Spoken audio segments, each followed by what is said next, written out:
Hey, this is Liz from People I Think Are Cool, a bi-weekly podcast where I interview my favorite creatives from across the globe. If you're looking for a dose of creative inspiration, then go to peopleithinkarecool.com or subscribe to People I Think Are Cool on iTunes and Stitcher. You like film, from cult to classic, from blockbuster to B-movies. And there just isn't that one place with all the fan fervor and passion that's covering the kind of mad, diverse brilliance that you love. Well, that's where you're wrong. AfterMovieDiner.com is that fan-built movie nirvana just for you, featuring the sweet, sweet writings of the wife dork herself. AfterMovieDiner.com. Go there. Be the best you can be.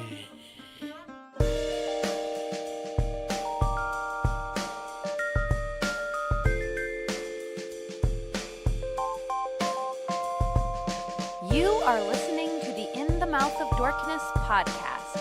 Here are Brad, Lisa, Brian, and Darren. Welcome to another edition of the It Modcast podcast. Joining us is Brian Young, the Turtle Dork. Hey, everybody. And also joining us is Lisa Gullickson, wife dork. I've been sleepy when I drive. Yep. And Brad Gullickson, mouth dork. Lisa's quote is sad and real and, And not true. a quote. Quoting myself. Oh. It's been a rough week. I was yeah. Darren Smith, the disco feel you. dork. I don't sleep when I drive. Only the once. That one time. Welcome to the It Modcast podcast. Yay. It's been a long time. It's been a long time, ladies and gentlemen. We are back finally from Austin, Texas. Doubly long for me. Yeah. Oh, hold on. What's that Spectre's voice? That is not the indie dork doing a turtle dork impression. That is the actual turtle dork, ladies and Yeah, I gentlemen. was able to carve out some free time. So, For us? yeah, absolutely. So We brought something flattered. back from Austin for you, ladies and gentlemen. Yes. We had a blast at Fantastic Fest this year. This was my third year, Brad and Lisa's second. And this was the Turtle Dork's first year. Yeah, man. It was cool. So if you haven't been keeping up with It Mod and all things Fantastic Fest, first of all, shame. Second, I just want to say that Fantastic Fest is an annual film festival held in Austin, Texas, in September, the end of September every year. And the way the festival works is from Thursday to Thursday. It's a week long. It's actually, how many days is that? 8. 8 days long, That's right? 8 days. And it's split into two halves. So from Thursday to Sunday, and then from Monday to the second Thursday, the following Thursday. Turtle Dork came down for the second half just to get his feet wet, just to see what it was like and see what the hubbub was about. It was pretty cool, man. Yeah. Second half was from Monday to Thursday, Yep. but I flew in Saturday morning, and another friend of ours from Film Club, Ashley, was there, and which I didn't. Well, I was explained that you could stand in the standby line, and standby line you're able to catch films if there are open seats. They usually take people in the standby line that have badges first, and then people who don't have badges. And the cool thing about this experience this time was the fact that before my festival started on Monday, I had already saw like 6 films. Yeah.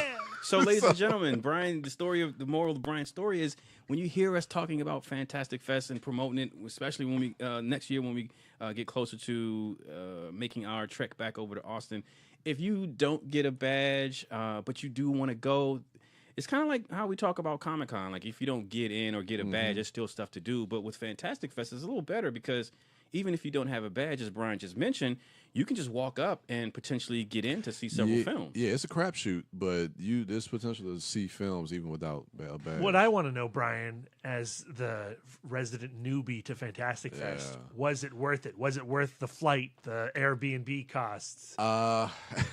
Still trying to figure that part out. But no, it's definitely worth it. I enjoyed my time in Austin. I think getting a sense of the city, or at least that area, the people in that area, the people in that community, in that film festival, it's a little bit overwhelming for me in that aspect because, I'm still trying to kind of break out of my shell, pun intended, with as far as being able to kind of talk to people and really express and articulate my thoughts on film and really diving deep into that community. But I absolutely loved it. I mean, just being able to experience films that other people haven't seen, or see films theatrically with an audience that otherwise you would see, say, on Netflix. And we're going to talk about that in a little bit. But yeah, I thoroughly enjoyed it. And are you coming back next year? Yes. Yeah. Are you going to do both halves next year? Yeah, I mean, time permitting, that's my goal, is to do the Yeah. whole festival. Awesome. All right. So And this is also for people who are not too familiar with Fantastic Fest or people who are vaguely familiar with it. So there's a crap ton of films there. You won't see it's impossible to see every film that they have slated to show. You have to pick and choose your battles. I think so to there's speak. 37 slots, and with each slot, there's 5 choices. And so you rank those 5 choices, and I have to see this movie to I don't know what this is.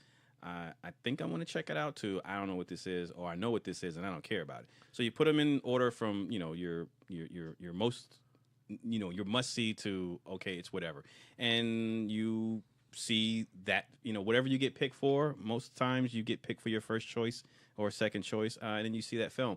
So. And they do have the program. All of the programmers write these little blurbs about each of the films. A lot of the films, most of the films have trailers. Some of them do not because they are foreign or very, very new or very, very indie. But, they'll have trailers and all of that stuff. So I found the Fantastic Fest online program to be a tremendous resource. Yeah. That was our favorite, well, not our favorite day, but we loved our first day when we landed before the fest started, and we just dug into the program, Lisa and I, and went film by film and figured out what the films we had to see were. I had a fucking system. I had notebooks out and columns and star ratings. It was pretty impressive. Yeah. It was intense. A little overwhelming. I used tabs.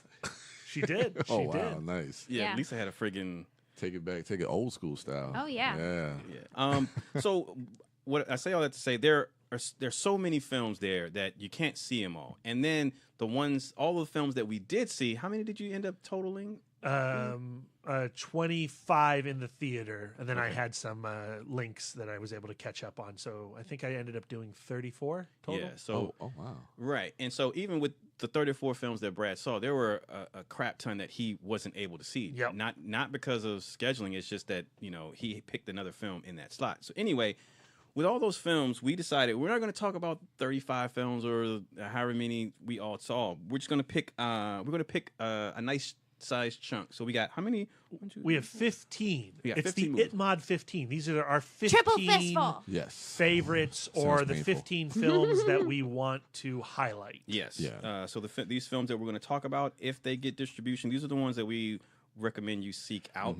And we're not going to spoil anything. We're making a promise. Yeah. I know on our review casts we go hog wild and we start with the spoilers and then we go from there, but not this time. We promise we're not going to spoil any of these movies. Yes. Some of them you're going to see real soon. Some of them you can see right now. And others you may never be able to see. But whatever the case, we're not talking endings. Yes. Okay. All right. So with that out of the way, the first film that we're going to talk about, and so Fantastic Fest doesn't just show new movies that have not come out yet, that have not got distribution. They show classic films. They show restorations. They have the AFGA. AFGA there that puts on screenings of Are you older saying films. AGFA? Okay, I got it. I'm so sorry. Did I do it wrong? Is it No, the wrong you did acronym? it right, and Okay. then I just heard it wrong. Oh, okay. So they'll play some older films as well. I saw the drug videos. They had like a little set of like 60s and anti-drug videos for kids, and I really enjoyed that. Yeah, they'll show stuff like that. So I want to preface the list with that because the first film that we're going to talk about is not a new movie that has yet to be released. It's a film actually from the late 80s, if I'm not mistaken, correct? Well, so it was shot in 1988. It did not get released until 1990. And in France, where it was filmed, it was never released, and it had a very limited VHS run here in the States. It goes by a lot of titles. The original title was 3615 Code Pierre Noel, and the original VHS title was Game Over, but we're now calling it Deadly Games. Oh, wow. This movie, I did not see it in the first half because it just, I want to see new movies. I tend not to want to take a look at the repertory films. But the folks in our group, Emily and Ryan Sears, Jimmy and Liz Reed of Cuddles and Rage, they saw it and were over the moon about this film. So I was like, okay, I want to check it out. Now, the premise is going to sound familiar. It's about a kid during Christmas trapped in a house, and there's an outside invading force. But it is not Home Alone. Yeah. It is way not Home Alone. The director, Renee Manzoor, believes that Chris Columbus actually saw this film at Cannes and then a year later made Home Alone. He really believes that Home Alone ripped off Deadly Games. But they're really not similar because this film, the little kid involved, the film is shot from his point of view. So he's in this house, but because he's a little kid, the house is a mansion. It's a castle. It's huge. The basement is, Freddy's basement. It's, steam pipes and what have you. And the corridors have trapdoors. And it's just really wacky because it's all coming from the point of view of the child. Yeah. The kid is obsessed with 80s action films. He loves Rambo, obviously, because he gets strapped like Rambo. They shoot him as if he's, John Matrix at the end of Commando, putting guns on and putting the camouflage on. Yeah. And he's ready if somebody were to ever invade. Yeah. Well, his mom runs a department store, and she upsets the department store's Santa. And to get his revenge, he's like, "Well, I'm going to kill your kid, and I'm going to go hunt down and murder this brat at your home while you're working here on Christmas." And so that's who's looking to invade. Meanwhile, the kid is struggling with the idea of if Santa is real or not. And he's set up all these cameras in his house to capture Santa on film. And sure enough. So Paranormal Activity also ripped this movie off? There's a little bit of an aspect of Paranormal Activity to it. But it's a wild ride. I love the imagination of the child. Yeah. I think I originally described it as if Kevin McAllister had the imagination of Pee Wee Herman and the money of Richie Rich, and wow. that's what would happen in this scenario. Yeah. It's a treat. It's not PG. Is it R-rated? If it is, it's for profanity. Okay. There is violence in it, and there is a real threat to this child. And something happens early on in the movie where you go, "Oh, okay, this kid could have his head cut off. Oh. This Santa is evil, or crazed, and certainly violent." Okay. So I highly recommend it. I loved this movie. There was a rumor going around, started by the director, that he had talked to somebody about possibly distributing it here in the U.S. I have a strong feeling like that's going to happen.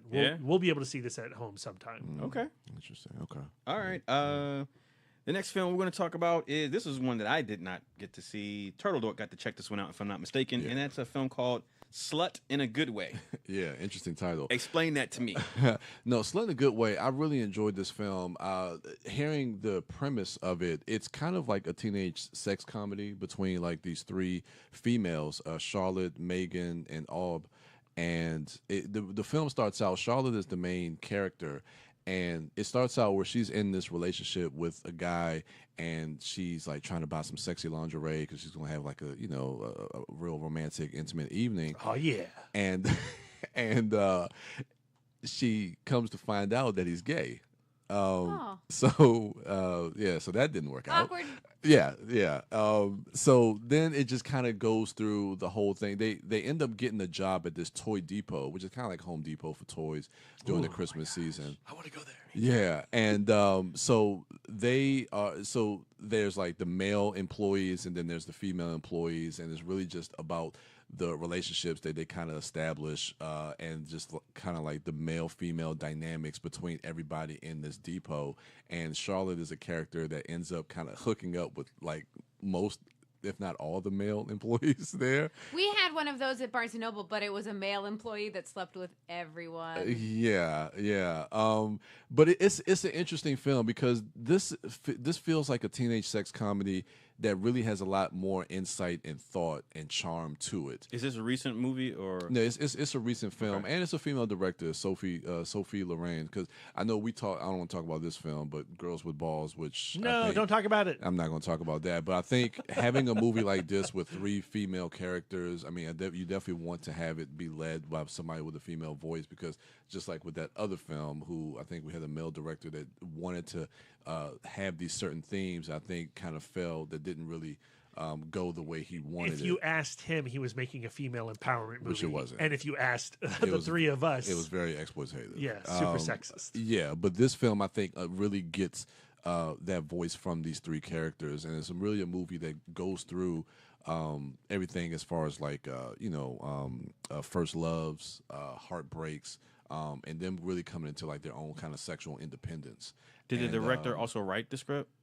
Did she also write it? No, Catherine Leger wrote the But it was Catherine- a female wrote. Yeah. it. Okay, Catherine good. Catherine Leger. Okay. So yeah, it's a film from Canada, but it's French it's a French language film, and I thoroughly enjoyed it. I thought it was a sweet, charming, and very thoughtful teenage sex comedy, which I don't think we see a lot of. And the chemistry between those three girls. Now I remember you were telling me when you got. Well, I don't know if you said this, Brad, but Darren was telling me the movie Blockers. And I remember, I haven't seen that movie, but you were saying like the chemistry between those three girls, Friends, yeah. the three friends was just like spot on, and it's just like that's what kind of tied the movie together. I feel the same way about this film here. Like the chemistry between those three girls was just magnetic to see on screen, and it's shot in black and white, so it kind of has that independent feel. I got like a Clerks kind of vibe to it.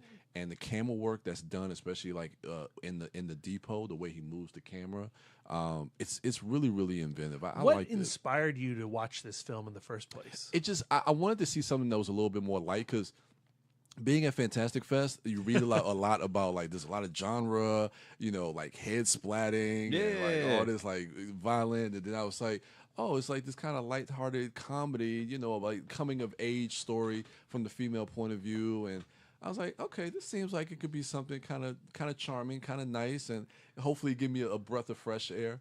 And, That's hilarious, like a coming of age comedy being a change of pace. yeah, and I thoroughly enjoyed it, and it was a nice change of pace from everything I was seeing. But yeah, I don't know. I wanted to see a nice little comedy, and it definitely scratch that itch. All right. Oh my goodness, I had so many. Is that the phrase? Last Scratch year, that I itch. had so many like traumatic coming of age female stories from last year with Blue Blew my Cushion. mind, Blew My pin Mind cushion. and Pincushion, that I avoided all of the coming of age female stories. But We now recently watched 8th grade. eighth grade Oh, was you a saw lot. it. I liked eighth grade. Yeah, I I liked it really too. enjoyed it, Still but traumatic though. still traumatic. But I just find it. So now I now have to watch it. Is there vomiting in it? Probably. Black and white. Every movie at Fantastic Fest had vomiting. know. And this year. I'm usually good with remembering. I want to say no, but I can't. Yeah, I can't won't say- hold you to it. Okay. And we can't talk about that for every movie. I won't go back.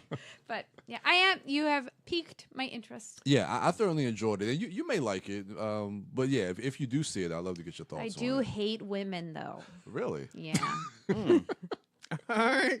The next film we're going to talk about, I believe this was one that, This was one of my faves. yeah, The Bastard's Fig Tree. Yes. I don't hate women because this one has a woman writer director, Anna Murugaran. I'm guessing on that pronunciation. Excuse me.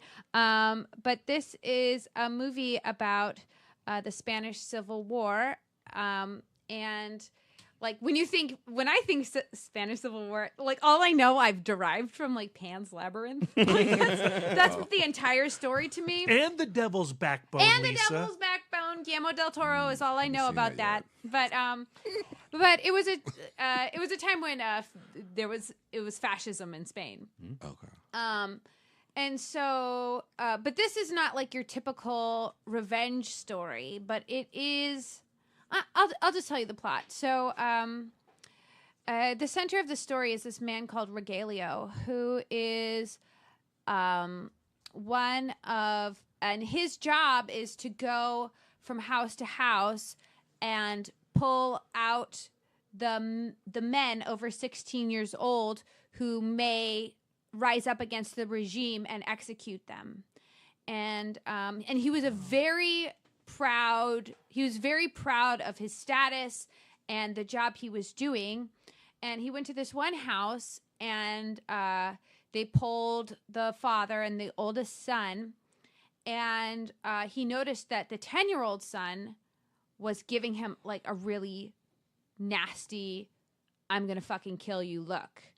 And it started making him really paranoid. And he's like, well, let's just kill the 10-year-olds too.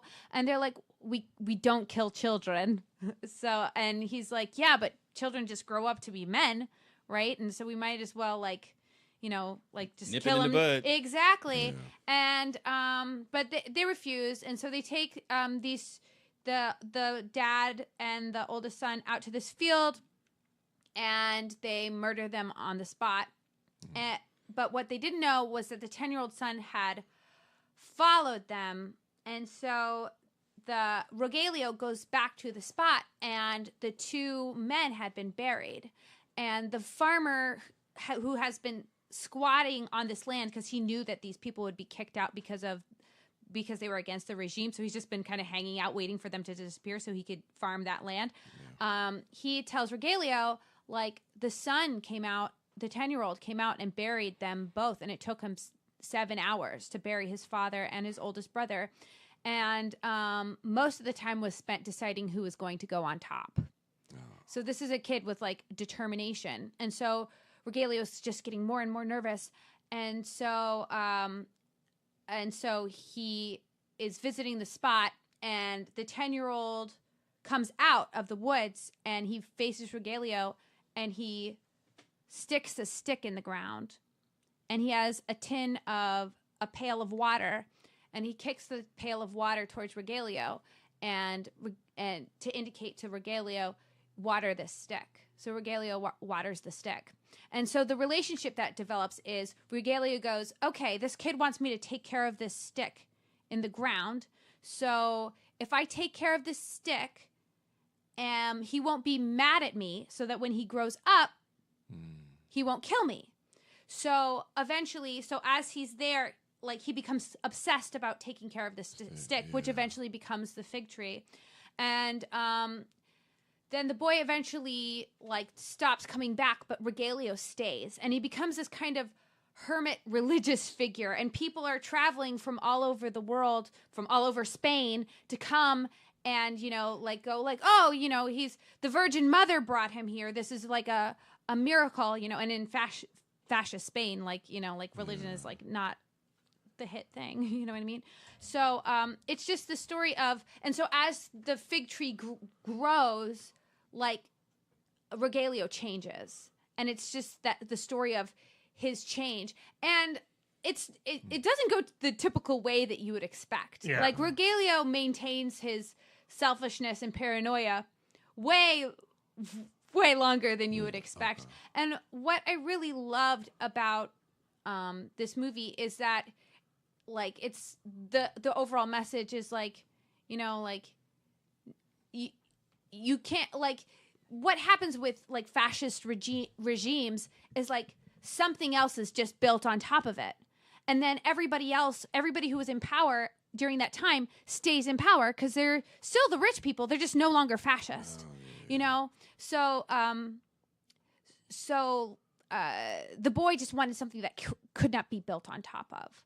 And it's just a really fascinating story, a really moving story. And the director, Anna Muguruzaran, and the one of the producers, whose name I don't have readily available, but were there answering questions, and they were from the area of Spain where this story takes place. It's not a true story, but it's an extraordinarily perfect personal story for them, and, like, there are still people in Spain who are like, we should not be talking about this, and it's very generous to both sides. So when the audience was asking questions of, like, how is this film being received in Spain, and of course, like, one side says that it's gone too far, like, and the other side is like, it's not far enough.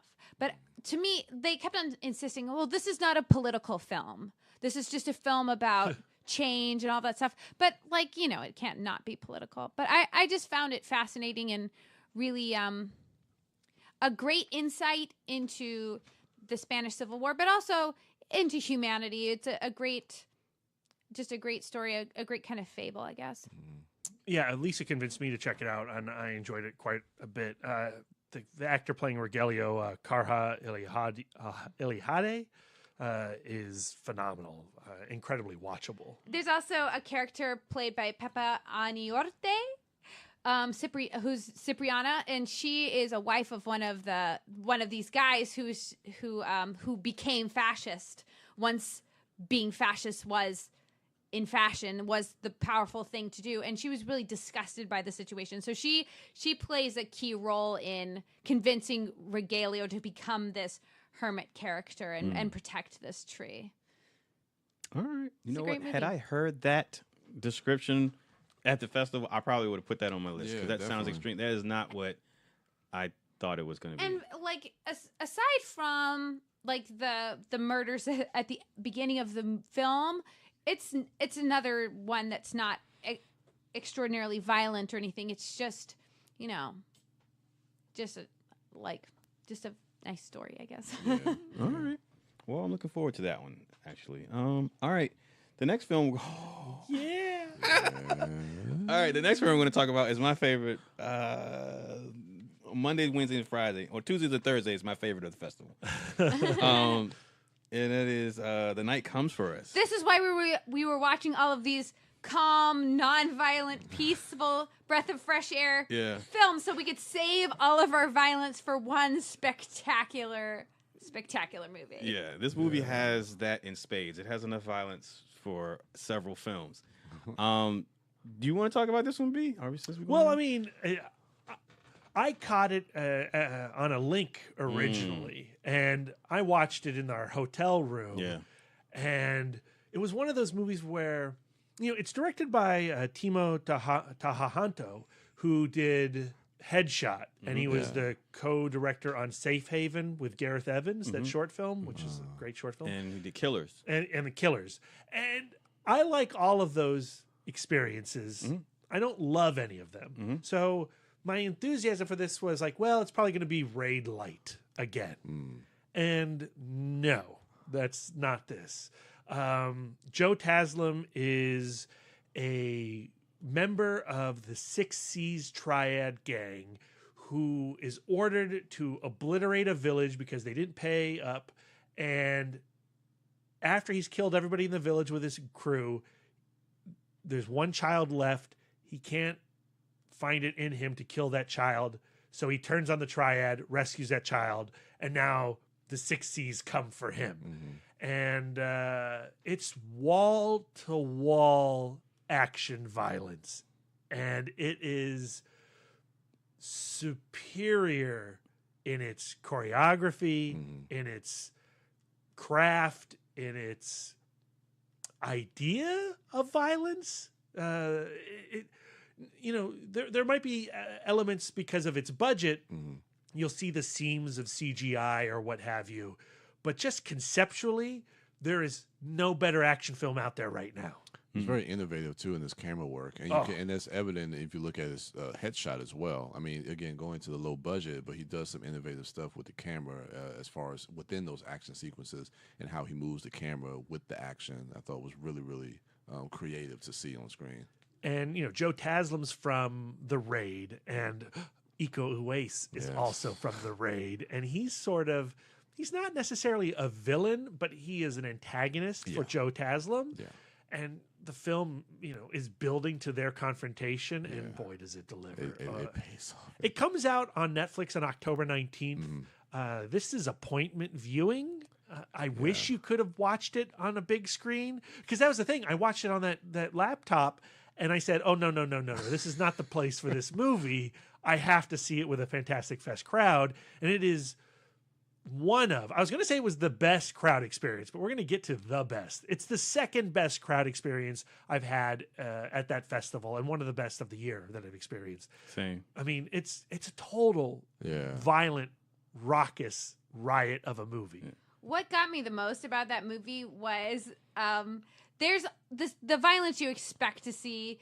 Bones breaking and throats slit in all kinds of crazy So many directions. knives. So many knives and faces smashed and blah, blah, blah. But to me, what got me was all of the accessible types of pain. Like in one scene, a guy gets covered in thumbtacks.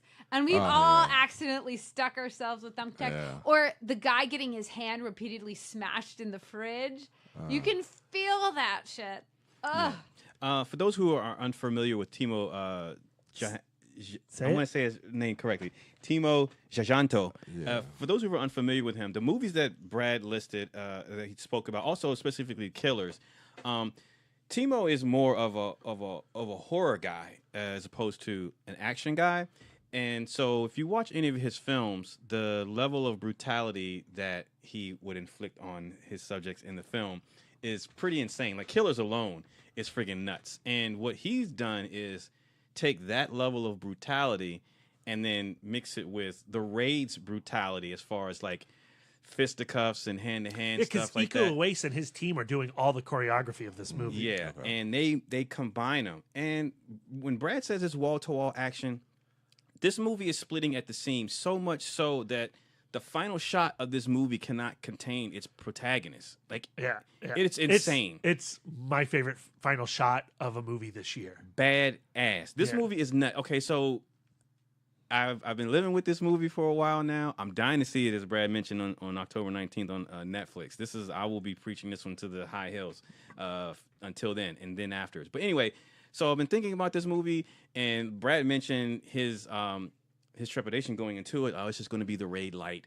And that comparison, if you're into this type of thing, if you're into the production, the where this movie is, this movie comes from, who's involved, then you understandably would have similar concerns. Man, I gotta say, like when I was watching it, because I love the Raid and the Raid 2 so much, and this is the podcast, we talk about those movies all the time. I kind of felt like, am I allowed to like this and think this is kicking the Raid's ass right now? And I will say this is my argument.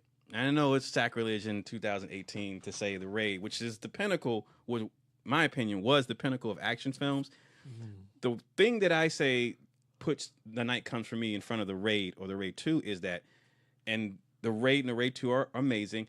So in the Raid and the Raid 2, the style of fighting on display is Salat, right? So the level of which Iko and his team dispatch bad guys using Salat is still inventive and miles ahead of anything that's been out in the last 10, 15 years, maybe more. But in The Night Comes For Us, because Timo is not an action guy, he's a horror guy, the violence isn't just, or the styles of violence isn't just relegated to Salat. Like Lisa said, there's no special move in Salat that covers a guy in thumbtacks or teaches you to smash a guy's hand repeatedly in the refrigerator. That's just animal basic survival. It's Timo going Evil Dead. Right. So I like the fact that I get to see some Salat from Iko, but then also Julia Estelle shows up again. She played Hammer Girl in the Raid 2, and she's one of the C's, right? Yeah. Well, she's the one in the motorcycle Enforcer. Right? Mm-hmm. Yeah. So she's one of the C's. She's She's there's many levels to the 6 C's, right? And I get her presence in the film for me also does what the Raid 2 does, in that most action films will follow your main guy, and you will see him doing everything, the skills, like John Wick. And I'm not knocking on any of these movies. This is just how historically it's been.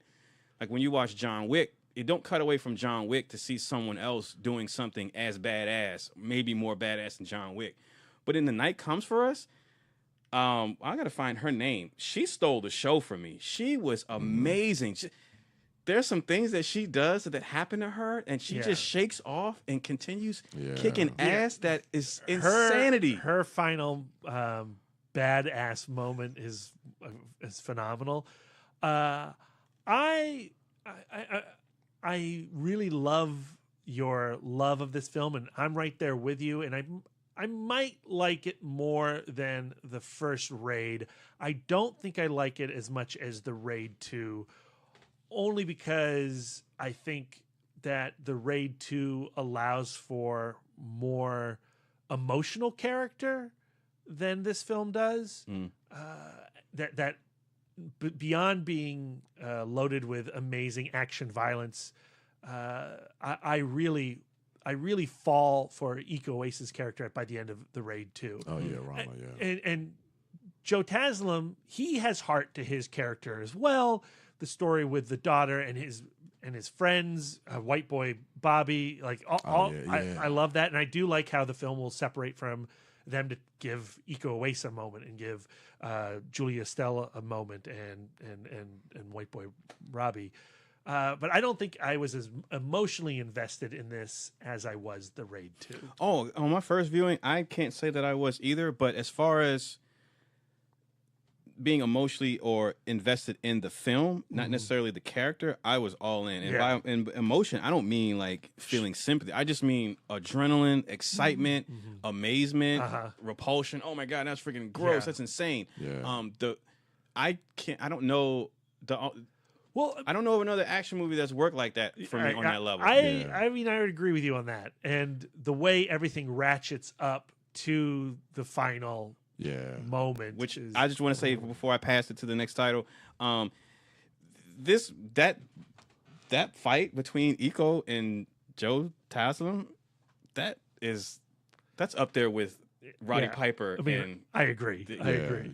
Like, without going into details on it, I mean, it's holy one of the shit. best fights in a film ever. Yeah, the brutality of that fight is just unmatched. I love this film. It was this was my first cinematic experience for a Netflix film, and talking about this was one of the films I was able to see prior to my festival beginning that I got to see on standby. And talk about a crapshoot, I'm so glad I was able to get I had to sit in one of the fold-out chairs watching this, but I was in the big theater. This is a great movie for a fold-out chair. Yeah, and it was amazing to see this on the big screen, and I'm super eager to see it again, to see how it plays for me, watching it by myself on a smaller screen without that crowd, because this, for me, I think is probably one of my best theater experiences I think I've ever had in my life. I mean, definitely. I think this is the only Netflix movie that's going to be in our ITMOD 15 of the fest,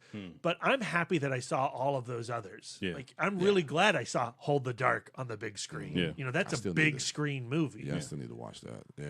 But yeah, this was amazing. And I see what you guys say about seeing these movies on the right big crowd? screen Oh, yeah. with the right crowd. I think that's why I love Wheelman so much, is because I caught it there with a crowd and locked in on that action. Yeah. So I'm eager for the 19th.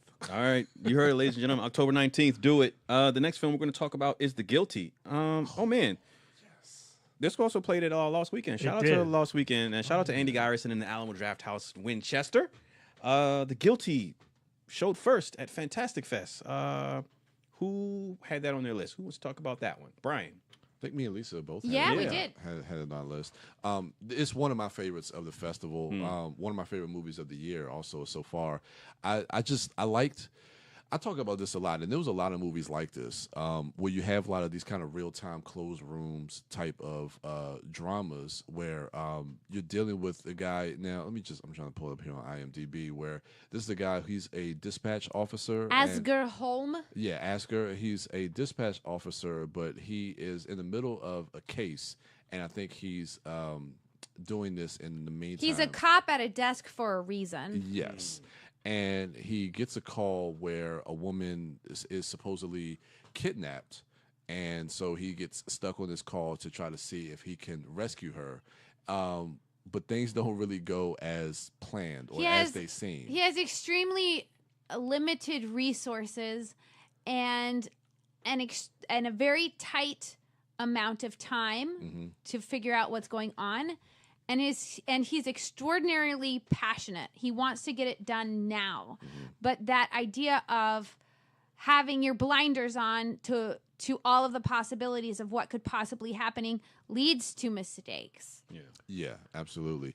And the director, Gustav Moeller, when I saw it at Fantastic Fest, I was fortunate enough to see him talk about the film afterwards. And I remember somebody in the crowd asked him about the cinematography of the film as well, and how he would use practical lighting, and how the room and the lighting would also show the journey of Asger as far as like him going through this call, and how he would feel in the moments in this movie. And I thought that was really, really, really smart for him to do. And just hearing him talk about that, I thought was just absolutely phenomenal. And I was able to meet up with him outside and ask him a question outside of the audience. And just asking him, how did he come up with the backstory for Asger? Because the backstory of this character, this central character, plays a big part as far as the emotional core of this film, dealing with the situation that he has on the phone. And that's what I really kind of connected with. And so I was just trying to ask him, he said this is something that they kind of researched, learning about different cops that have been on the beat and had to, go away because of certain type of cases. And so they did a lot of research with that. So I don't know. I found this film just to be absolutely fantastic. What's nuts to me is when I think back to the narrative, you're only seeing his station, right? You're only in the room with Asger. You never leave the 211 office. No. But when I think back to the movie, I can see what's going on the other end of the line. I literally have images in my head of the car. I have images in my head of the child's room and all this stuff. It's all playing out visually in my head because the dialogue between everybody is so wonderfully descriptive. And I love that choice that he makes because of that, because you as an audience member are with Asger the whole time. So as things are being revealed to him, it's being revealed to you. So you're coming up with these images the same way that he is. And you're seeing his perspective. Exactly. And so you're making the same mistakes he is making, and the judgment he has to make upon himself. He has to, you're forced to look at yourself. We've seen a lot of movies where a character is confined to a space, whether it's, phone booth or buried or lock. And I think this is the best one. Yeah, this is I think visually, Mueller is doing some really interesting things, as you were alluding to, with the lighting, but like camera placement on Asger, the way he shoots him within his space is really phenomenal. But also how the kind of tension is created by waiting. Yeah. You spend a lot of the movie waiting for the phone to ring, waiting for a certain piece of information, and just watching Asger pace back and forth. And you can feel that anxiety too, especially when he loses the call and he's trying to get her back on the phone. It's right, and watching there's one light a red light that comes on when a call is on the line, and you're just staring at that light. Yeah. It's a great central performance by the gentleman who played Asger and Jacob Sedergren. Okay, yeah, he's Sedergren. phenomenal. And this is a movie from Denmark. Yep. And another thing mentioned that you guys probably already know, but for the listeners, is that this movie has been submitted for Best Foreign Language Film in the Academy Awards. And this guy is, I think, 27 years old and a year out of film school. This is his first movie. His first movie, a year out of film school. And I'm going to keep my eye on him, man, because this is a phenomenal film. I absolutely love it. It's one of my favorites of the year. I'm definitely going to be talking about this again. Yeah. Look out for this guy as a director. All right. Next up, Lisa. Yes. I believe this is your pick. I Used to Be Normal, a boy band fangirl story. Yes. So this is one of the beautiful documentaries we got to see at Fantastic Fest. It's directed by Jessica Lesky. But present with the film was actually one of the producers. I want to make sure I get her name. But what it's about is it follows. It was. I believe it was Rita Walsh who came with the film. But what the story does is it follows 4 or 5 different fangirls from different generations of boy bands. So I wish I had my notes out. Oh, I'm underprepared. But let's see if I can get the cast up. So, for example, the youngest person is a girl who is obsessed with One Direction, and she became kind of a YouTube sensation, a viral video, because she burst into hysterical tears watching a concert DVD, just watching a DVD, and she had no idea that she was on camera or anything. It was just one of those just genuine, pubescent experiences. And then there's a girl who's around my age who is grew up being obsessed with the Backstreet Boys. So that would be my generation. And she actually started like using late 90s internet, started a Backstreet Boys international newsletter, and she is still super obsessed with the Backstreet Boys, and we watch her go on a Backstreet Boys cruise and dealing with that, and then there's a couple of women from Australia. One is obsessed with a band called Take That. And they played Take That's hit, and I was like, I know that fucking song, and could I sing it now? I can't. I can't remember what the song was. But she was kind of obsessed with one particular guy from this band. And then our kind of, matriarch fangirl is a woman who grew up obsessed with the Beatles, the original boy band. And they... and what I loved about this documentary, first and foremost, that it's done with a tremendous amount of love. It is never mocking these women. It actually, you get into their backstories. Two of these women are children of immigrants, and there is from conservative cultures, and there is something to it's being obsessed with a boy band is a way for like a blossoming woman to express her sexuality, and how does that make their family feel, and also they come from cultures where they're not necessarily allowed to date, so having this kind of focus of unattainable love for them is helpful in that way. And then another woman is dealing with her own sexuality, going I don't want to give too many spoilers, but she's just kind of trying to decide, do I love Take That, or do I want to be Take That, if you know what I mean? And then like the Backstreet Boys woman, she is extraordinarily successful. All of that work she put into building this kind of Backstreet Boys empire. She became a writer. She does presentations. But then she also finds limitations in her personal life. Like she's having trouble dating, and she has a little bit of shame related to. And so just as like a girl, who had her own boy band that she was totally obsessed with, and seeing these patterns of behavior that I did as a, young preteen to teenager, like we all had boxes of stuff, of like little collecty things, fan fiction. I wrote some of that.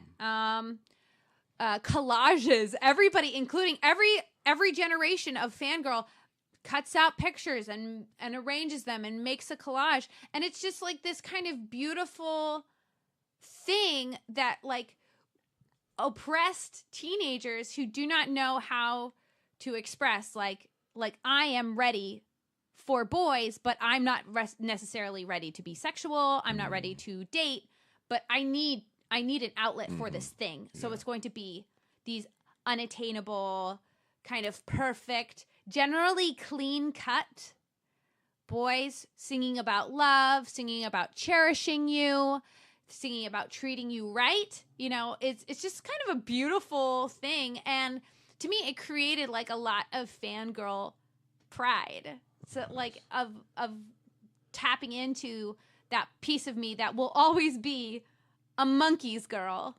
Now, there wasn't anybody quite like me where they have like talk about unattainable. Like not only were they celebrities, but I would actually have to go back in time to get my ideal Mickey Dolenz, season 2, Mickey with the curly hair. That was the Mickey of my dreams. You know what I mean? But still, it just made me feel good. I felt so, like empowered coming out of that. And, we get to watch these women over the course of the year. And the youngest girl who was obsessed with the One Direction is starting to pursue music, but her parents, don't want her to go to a music school. So she ends up, not applying to they told her she couldn't go to music school, so she, kind of decided to put off going to college right away, and she's dealing with a lot of that kind of stuff, teenage stuff. She's 18 now, but just to see how, like, just the autonomy of going, this thing is my thing. It's generally something that you pick out on your own. Like, I found the Monkees on my own. Like, they found One Direction or take that on their own, and you really claim it for yourself, and then you create an identity that is adjacent to that, and you let that love carry you through a really indisputably rocky, emotionally trying, and often traumatizing time. So I don't know, I just loved it. I really loved it. Yeah, that's interesting you said that too, because I remember meeting up with I think it was Emily. Yes, and she wrote a really great review of it for Birth Movies Death, if you want to check it out. Yeah, because she was suggesting that I check this out as well, being like, a fan because of my fandom for like Turtles and Power Rangers, that just going about what you said, like how you take your fandom and you just kind of own it and it becomes part of who you are. She was like, yeah, it's just like, I think you were and I put it on my list to go watch, but I end up skipping it, so I didn't get a chance to go see it. But I definitely wanted to check it out. There are a lot of tough choices this year at Fantastic Fest where you get down to like, okay, I've got to select my 5 movies for this slot. Well, these 3, I want to see all of them pretty equally. Yeah. Well, I did manage to see both boy band themed documentaries, because I also saw After the Screaming Stops. That doc was great. And Brad did an amazing interview with those two guys. Yeah, Has that been published yet? It is. It's on Film School Rejects. It's You a great, should check it great out. interview. Nice. All right. The next film is Suspiria. Yes, we all saw this one, right? No, I missed it. Oh shit, but Brian! That's fine. I mean, it's spoiler free, so it's cool. Okay. Yeah, well, this is a movie that like I'm still really processing. I don't know exactly how I feel about the film. I do know that I really enjoyed the sit. I loved being in this world. I loved Luca Guadagnino's direction. I loved the performances. I loved the Tom York score. If you are a Suspiria Argento fan, it's not that. It takes the premise of an American dancer goes to Berlin to study with the best, and that best happens to be a dance school run by witches. And it takes that idea and then does something totally different. It's long, it's slow, but man, did I love being there. I like walking out into the lobby following Suspiria was weird, because everybody was like in a daze and kind of giving each other the side eye of going like, how do you feel? How do I feel? How do you feel? There was definitely lots of, I wouldn't say mixed. There was certainly a straight up negative response to the film. And so often when a film ends at Fantastic Fest, it's followed by a raucous applause. And yeah, and every single, because Brad and I were in separate theaters, like silence. There was like a smattering on my side. There was but like it was, a dude who was just like, are we okay? We're not. And then they had a Q&A with Jessica Harper and screenwriter David, oh gosh, I'm never going to pronounce his name properly. David, I talked to him myself. Kajanich?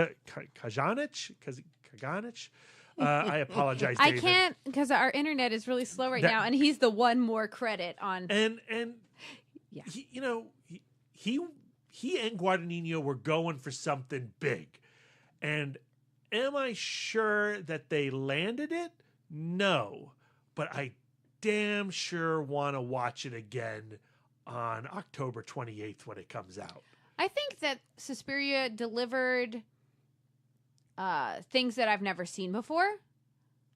I think that it delivered things that were in the spirit of the original film in ways that I didn't expect. I think that this set of dancers are definitely more empowered than the original Suspiria, which was kind of interesting to see. Well, this film is exploring politics in a way that Suspiria the original had no interest, right? It's dealing with fascism and the fallout of Nazi Germany, and I was not expecting that at all. And again, I'm not sure they pulled it off, but I liked how they mirrored what was going on in Berlin with what was happening in the Coven, and then the final reveal was just not what I was expecting, and I kind of love it. How often do you find yourself, when you're thinking about Suspiria as a whole, how often do you find yourself thinking about Dr. Joseph Klemperer and Jessica Harper's character? Because I'm going to say for myself, hardly at all. Well, the whole movie, though, ultimately rests on their relationship. And, of course, there's that whole kerfuffle with, is Tilda Swinton playing that old man?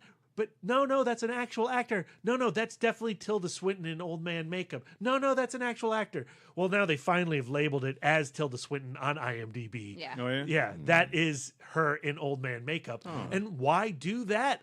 I don't know. Yeah. Why be weird about it? It's really, really interesting. I thought it was a younger male in old person makeup because I just felt like his face doesn't feel like a real Oprah. I look at old people all the time, every day at my job. It is Tilda Swinton. I just felt like it was a dude. I didn't know that was her. Okay. All right. And I'm pretty sure she's playing another character in the film as well. But I yeah, don't want to she's go playing. into Dakota Johnson? Oh, No, I no, was no, about no, to say Madame Blanc, obviously. I'm just going to state the obvious shit. that. But yeah, I found it incredibly compelling. Yeah. And I obviously came out on the side of like thumbs up. And it could be a movie sort of like, a Bigger Splash, a film that when you watch the first time, you're like, and then it roots into your stays with brain. you, yeah. And I've definitely been thinking about Suspiria a lot, and I'm really excited to watch it again. I found myself thinking about it aesthetically a lot. Same. I have not been finding myself thinking about the story a lot, which Yeah. like I'm to the me, opposite. yeah, to me, initially it left me like a little empty, but like I said, I'm gonna see it again. All right. The next film, mid-90s, B. You want to talk about that one? Well, I guess I'll just start it off by saying that I think I was the only one that went and saw the Leonard Maltin interview that he did with Jonah Hill. So I was able to get a little bit more context as far as like the process that Jonah Hill went through as far as being able to kind of make this movie. But for the uninitiated, ladies and gentlemen, also at Fantastic Fest, in addition to a shit ton of movies, they have a bunch of parties, but they also have these little events such as this Leonard Maltin interview with Jonah Hill. So Leonard Maltin was in the Highball, the Highball, and they were on the stage and they conducted this interview.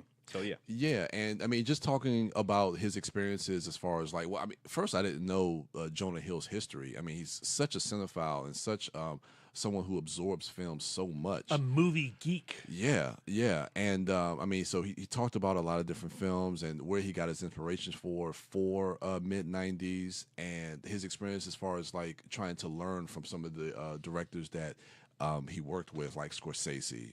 He talked a lot about Scorsese and said Scorsese is probably the best director that he's ever worked with because one little anecdote that he said about Martin Scorsese is like when a problem comes up on set, like sometimes it could take a director maybe 30 minutes, half a day to try to fix it.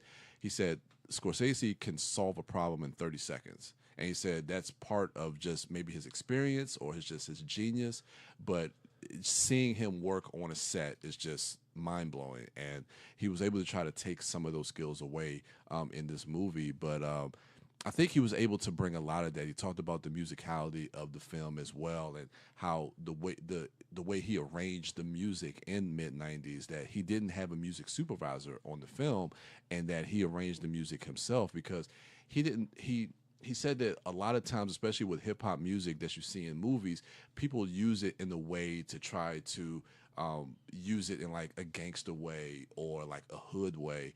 But he wanted to use the music in a way where how it made him feel at the time when he listened to it. And I think watching the film now, he was able to really kind of express that And in the he film. had that playlist before he started filming, and he gave it to the kids. On who were- iPods, Yeah. and they were like, "Wow, iPods are old fashioned," and they're like, Get your shit ready. because when they were filming the movie, he took all their phones away. Okay, yeah. So it was interesting. I know you interviewed him as well with I the did. kids. So hearing him talk to Leonard Maltin about that really gave me a lot of context going into the film. And Atticus Ross and Trent Reznor's score, I thought was just so good. I mean, to complement the music that we hear in the movie. What as did you think well. about A24's latest 4:3 ratio movie? I really enjoyed it. I don't want to give a lot away because I really want people to go into this movie, but there are certain themes and that kind of carry through when you follow what's the main kid, the little kid's name? Sonny. Stevie. Well, Stevie. Stevie. Soljic, Sonny Soljic. Yeah. Following his journey as far as like trying to find acceptance from these kids, his second family, from kind of like that love and affection that he didn't feel like he was getting at home. To see that story and that journey play out, I thought was beautifully done. And then even within that family unit, the fracturing of that family within that unit, when you have certain people who want better for themselves, or somebody who wants something else, or some people who are just fine where they are, it really builds on that family dynamic. I thought he did a beautiful job of portraying that. Mid-90s is such a sincere, loving, and warm movie. It's very authentic, yeah. And if you're not hooked into that vibe, you can reject it. Yeah. But yeah. at the same time, I felt like Jonah Hill was giving me a warm blanket. Yeah. You know, and I wrapped myself up in this blanket. Yeah. And I loved being with these kids. Yeah. And this was maybe one of the biggest surprises of the fest for me, because I had zero interest in mid-90s. Really? Okay. Zero. Yeah. I like Jonah Hill fine, but because of that Q&A, because of our conversation afterwards, I'm with this guy. Like, I love his passion. Yeah. And you see that enthusiasm in every frame of mid-90s. Yeah. Yeah. And for this to be his first directorial debut, I think that for me, that's the thing I've been holding on to the most. Like you, I felt the sense of nostalgia and comforted by just the overall feel and tone of the film, the characters. But what I've been going back to and am continually impressed by is that it's exciting to me that the quality of his debut and the fact that he is such a cinephile, and he has been, even though he's an actor as well, he's been a student all the way leading up to him creating this film, and the fact that he's been paying astute attention to, the craft and the people that came before him, and has it on display in this film, which is again of really good quality. And so I that's the thing that I've been thinking about and continually excited about Jonah Hill, is that like he's got a good future ahead of him behind the camera as well. So maybe even better than in front of the camera. And if mid-90s is any indication, I think. So I, again, highly recommend it. All these films on this list we're going over, ladies and gentlemen, you should definitely make a point to check out. Yeah, mid-90s included. Did you see mid-90s? I did see mid-90s. Okay. I enjoyed it a lot. I enjoyed the music a lot. It was funny because, even though I was born in 1983, I was not really a child of the 90s, just because I was so kind of insular. And it was kind of funny, like a lot of the music I just did not recognize. Like I did not connect to that part of the story. Like the only song I would like right off the bat recognize was like, that's a Mamas and the Papas song, because I was listening to a lot of oldies. But I really appreciated the performances he got out of the kids. Yes. A lot of these kids being first-time actors, including the kid. Their pictures are so small. Oren Prenat, who played Fuck Shit. Yeah. And then Ruben, who has a more subtle character, but he's an actual like skateboard kid. Like he's a skateboarder. They're all skateboard. Yeah, they're kids. clear. They all skateboard in the Even movie. Sonny is a big skateboard kid. Okay. Yeah. So yeah, but I the amazing performances. I also liked, like in a lot of these kinds of movies, the adults kind of disappear. They They kind of, it feels like almost like Peanuts or something, where it's like, where are all the grown-ups? Yeah. But I love Catherine Waterston's character because I don't think that, like, I I think that there's one scene in particular where we get to see her finally see Stevie for kind of who she is raising. Yeah. And she finally has this realization of, oh my God, my sweet little boy, these are actually who his peers are, you know? That I found just so profound in a way that like movies like this don't really capture parents. Generally, parents are seen as like an obstacle, where I feel like she's almost like a victim, you know? She just because of like she was a child child herself, when yeah. she had her first Yeah. kid, Yeah. you know what I mean? And she's going about raising her kids in such a tremendously naive way. And not that I'm saying like she's doing damage. I'm just saying she doesn't see her kids for who they are because she is so extraordinarily removed. It goes, and it also goes to the relationship that he has with his older brother, played by Lucas Hedges. Right. And I mean, that's something that I always kind of go to is like sibling relationships in movies, and that relationship that he has with Lucas Hedges, and then getting a little bit deeper insight into the pain that Lucas Hedges' character has. Being the older brother, and in some ways, kind of being jealous of Stevie. But I thought it was fascinating. I thought he gave a really good performance as well. So Yeah. Like some of the criticism that I've seen of this film is that in terms of a coming of age film, it's not really breaking new ground. But like in terms of like the inclusion of the mother, I feel like that really, the circumstances are not so different. But I think the way that the mother character is woven into the story is something that you generally do not see. And I would say also the performances from the kids are so incredibly genuine, and that's rare. Yeah. yeah, All right. So definitely check mid-90s out if you can, when you can.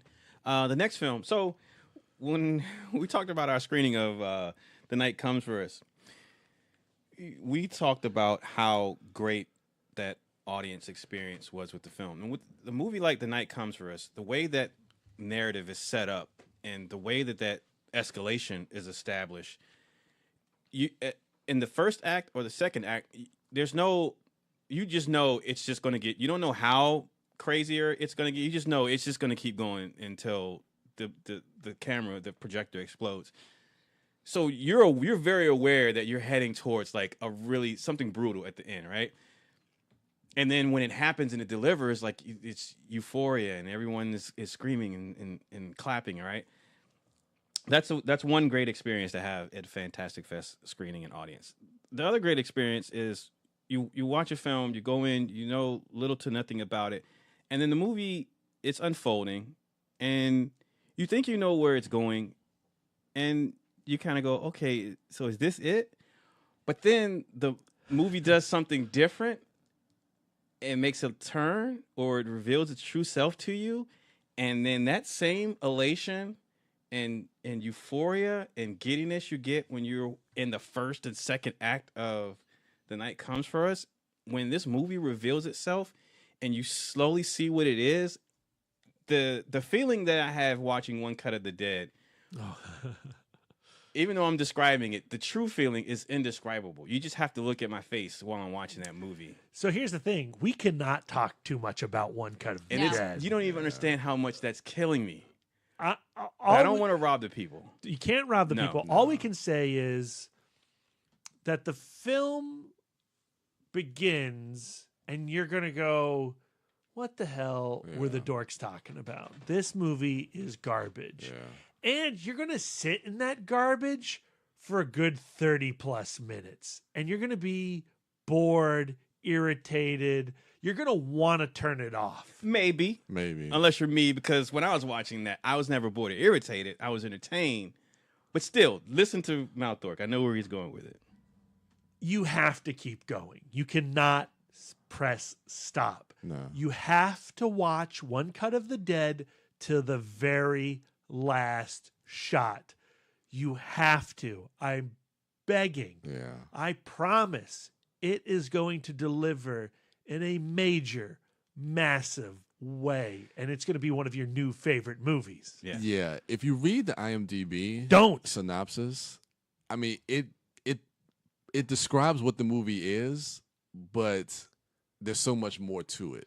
I would It's urge very you, misleading, actually. I would urge you not to read or watch Or a watch trailer. the trailer because I did watch the trailer after I saw it, and I was like, no, don't. That's Don't. going to It's give spoilery? too much away.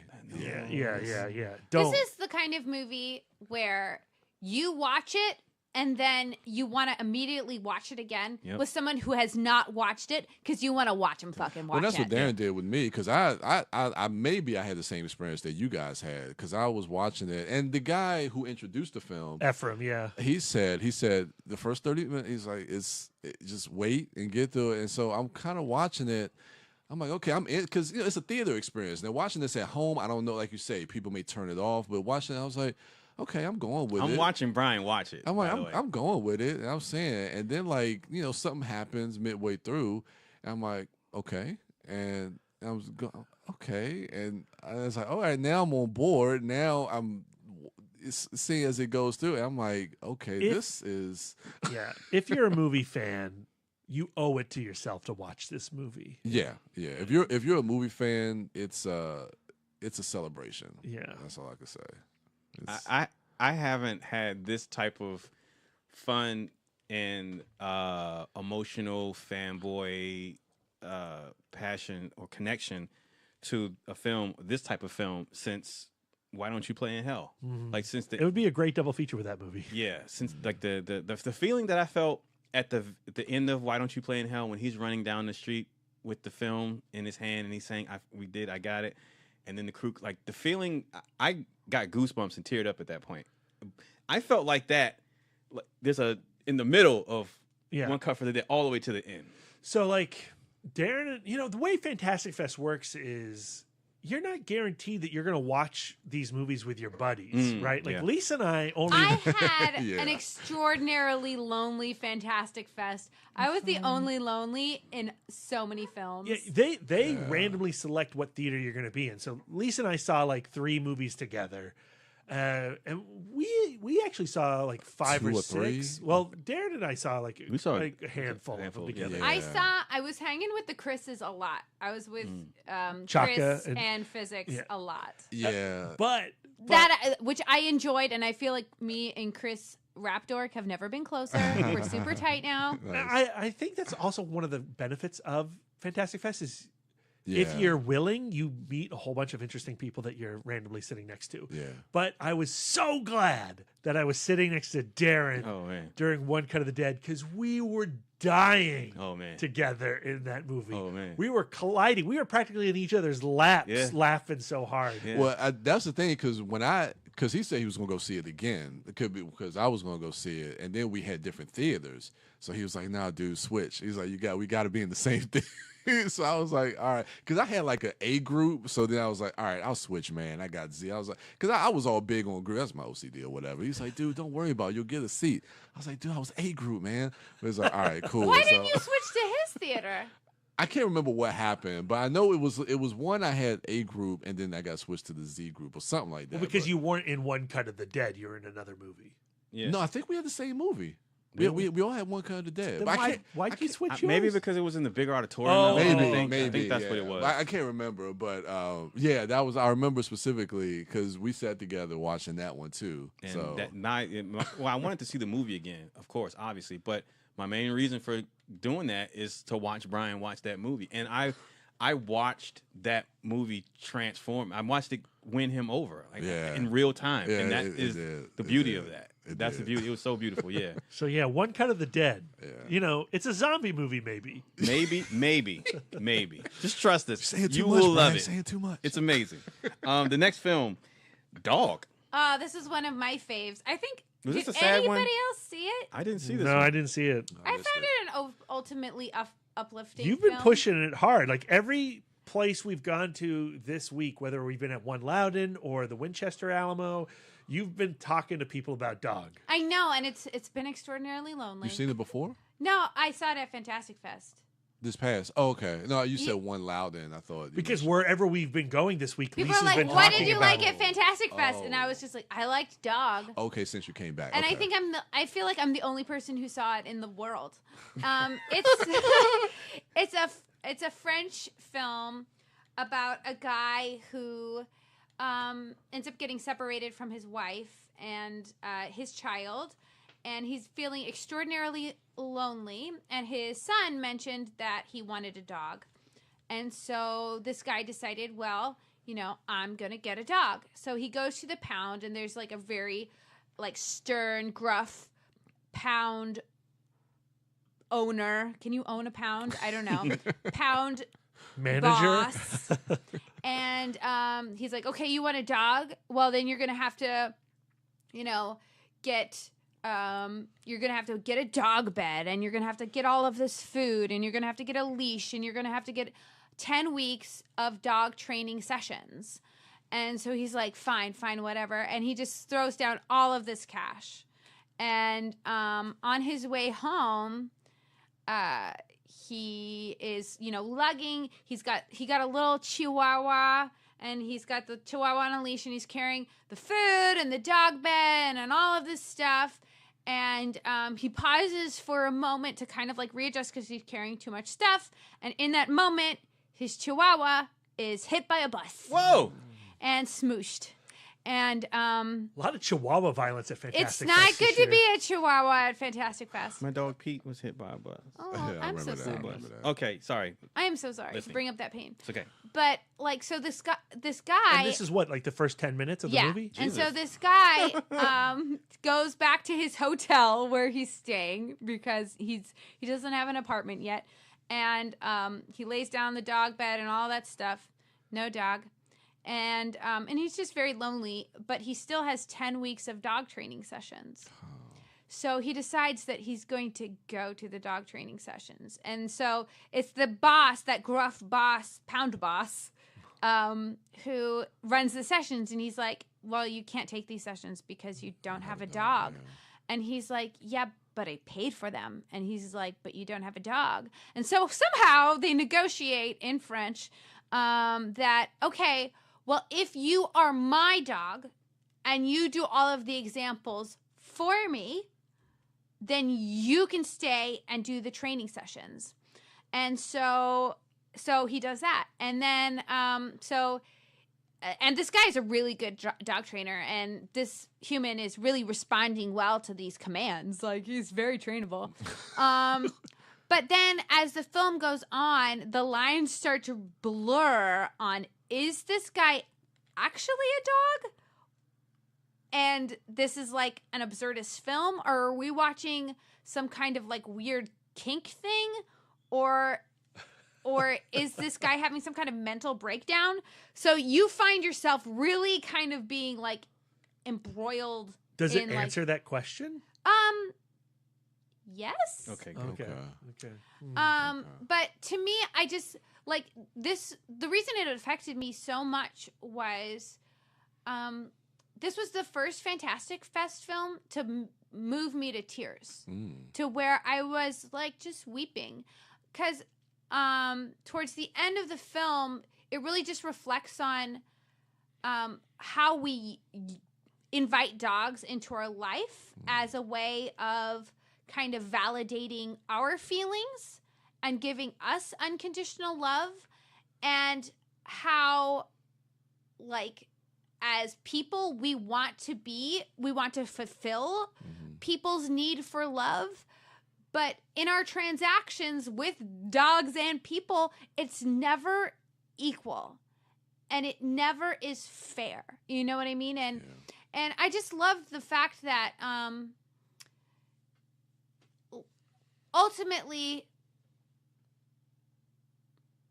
things work out. I say tentatively. Like I said, I found the ending of the film I found the ending of the film beautiful. Okay. I found it very beautiful. So I just really like this film. I know that there are people with animal cruelty sensitivities, and there is you do see the dog get hit by a bus. Oh. So you right. do see flat-tinned Chihuahua.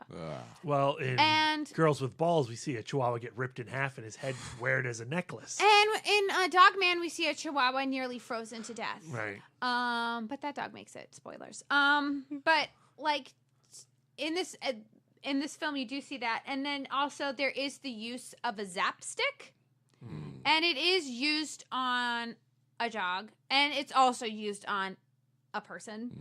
But it goes along with that theme of, what are we expecting? Like, how do we treat animals? Would you treat a person like that? Like, what expectations do you have? So, to me, it went with the theme of the film. But if you have that kind of sensitivity, maybe skip it. But the guy who plays Jacques, he's Vincent McCain. And his character, Jacques, is very dog-like. People speak to him, and he looks so attentively and lovingly, but he still doesn't quite understand, And so he's very dog-like. I thought it was an amazing performance on his part. And then the guy who played the dog trainer, let's see if this is the right guy. Yes, it is. Bully Lanyers also did a really amazing job. Great cast. I just thought it was beautiful. I thought it was a beautiful film. All right. You officially made me super miss Akuma right now. I'm so sorry. It's okay. We got to wrap this up so I can hurry and go back home and get my doggy. Anyway, the next film we're going to talk about is An Evening with Beverly Luff Lynn. You saw this one? No, I missed this one. Oh, okay. Directed by Jim Hoskins, written by Jim Hoskins and David Wyke. Yep. Wyke. This is from IMDb. Wait, is this going to spoil? Yeah, Lulu Danger's unsatisfying marriage takes a turn for the worse when a mysterious man from her past comes to town to perform an event called An Evening with Beverly Luff Lynn. It's a magical night. For one magical night only. Since we're going to avoid spoilers, I will basically leave it at that. I'm going to say I enjoyed this movie. I did have an issue with that Brad is doing right there. That is the great Craig Robinson, by the way, his impression. Who is Beverly Luff Lynn, by the way, not Aubrey Plaza. Aubrey Plaza is Lulu Danger. Oh, So this wasn't a foreign film? No. It's the guy who made The Greasy Strangler. And while it has sort of that style of, I was going to say comedy, but I think it's an off-kilter style of acting. Yeah. Manners. Like when you watch The Lobster or Killing of a Sacred Deer, those Yorgos Lanthimos films. But I also I equate it with Wes Anderson. It's extremely stylized, but it's more. It tips more towards comedy. If closest to drama was Wes Anderson, then I would say Yorgos Lanthimos. And then furthest away from drama is Yorgos Lanthimos is closest to drama. Killing of a Sacred Deer, I would say yes. I would say Lobster. Oh, Lobster also. too. I guess maybe you're right. I'd go Yorgos Lanthimos is closer to drama, and then Wes Anderson's in the middle, and then Jim Hoskins all the way at the far right. Yeah, maybe. Maybe in bizarreness though. Right next to Jim Hoskins is Jared Hess. If you've seen Napoleon Dynamite, Nacho Libre, that style of acting is if the vibe is the same, similar vibe. It's heightened. It's extremely melodramatic, but getting back to the Greasy Strangler, that film is gross and nasty and weird. But An Evening of Beverly Luff Lynn has that weirdness, that off-kilterness, but it's also tremendously heartfelt. Mm-hmm. The programmer who introduced it was Greasy Strangler was Jim Hoskins' idea of a thriller kind of movie. And this is Jim Hoskins' idea of a romantic comedy. And to me, this was one of my favorite films of the fest. It was in my top 5. And what I loved about it is that it's so ridiculous and so funny that you don't realize that it's captured your fucking heart until it's too late. This is another one where at the ending of the movie, I was just weeping. Really? I thought it was so fucking beautiful. I choked up big time. I think the last lines of this movie just rip your heart out. It's just so perfect. And, to Darren's point of not enjoying Craig Robinson's performance, which is mostly, it's a joke until it's not. Yeah. And when it's not, it makes that joke, that whole experience of, worth it. So I come out at the end going, that is Yeah. amazing. Yeah. I love that about the film. And I think that, like, what I like about that moment of that reveal of when he gets past that, making that sound, is that even this goofy character that seems to just be, you know, a In it for prop a lark, yeah. is actually has layers and is a complicated person. And I want all of Lulu Danger's eclectic, eccentric sweaters. There's Oh two. yeah, the one with the big. Hell yeah. There's two amazing mustard skirts at Fantastic Fest. Number 2 was the mustard pencil skirt from Bad Times at El Royale, which I'll bring up later. An amazing skirt that Darlene wears. And then, but the number 1 mustard color skirt was Lulu Danger's mustard mini skirt that she wears twice. So you know that she fucking loves it. I mean, aesthetically, even though it's off the wall, like, it just looked cool to me. It was like 70s, 80s kind of feel. It's a I don't great know. cast. You know, Aubrey Plaza, Craig Robinson, Jermaine Clement, Emile Hirsch, Maria Matt Berry, Bamford. Maria Bamford. She fit into this universe like a glove, and she doesn't fit in fucking anywhere. Oh. And then, you know, it's got the guys from Greasy Strangler. I love Sky Elobar. I think he's amazing in this film. Yeah. And his little pop lock and dancing that he's doing. I love Jermaine Clement. Yeah. What a sweet character he is. That's my dude. He's so Yeah, funny. he is funny. He's funny and fucking sweet in this movie. Just a little sweetie. Yeah, it's got a great cast. Definitely worth checking out. When is this getting released? Next Friday. October 19th. Yay. Unfortunately, I you can't will wait for have to wait Brian till the to see 20th it. to go see it because on the 19th you should be watching The Night Comes For Us. But on the 20th, definitely go out to see, or right after The Night Comes For Us. Yeah, double feature. Go see An Evening with Beverly Left Lynn for one magical night only. Yeah. Although I'm pretty sure, or hopefully, it's playing for more than one night. Yeah, I give this movie thumbs up. I really enjoyed it. Aside from my issue with Craig Robinson grunting, and my only issue with that is because I'm a huge Craig Robinson fan. I just love to hear him talk, and he's so funny to me. And that's just my own personal. I just wish he had dialogue so I can hear him say funny shit. All right. Speaking of Bad Times at the El Royale, that's the next film we're going to talk about, which opens this weekend, right? Yep. So you can go 12th. see it as well. All right, who had that on their list? I had it as my number 2. Oh, Lisa loved this. Well, you know me. I love Chris plot. Hemsworth? Hell yeah. I could watch Chris Hemsworth sexy dance with a piece of pie all day long. So, like, it's better than a lava lamp. I'm mesmerized. I feel one with the universe when I look at it. But you know me. I love plots and schemes types of movies. And this is...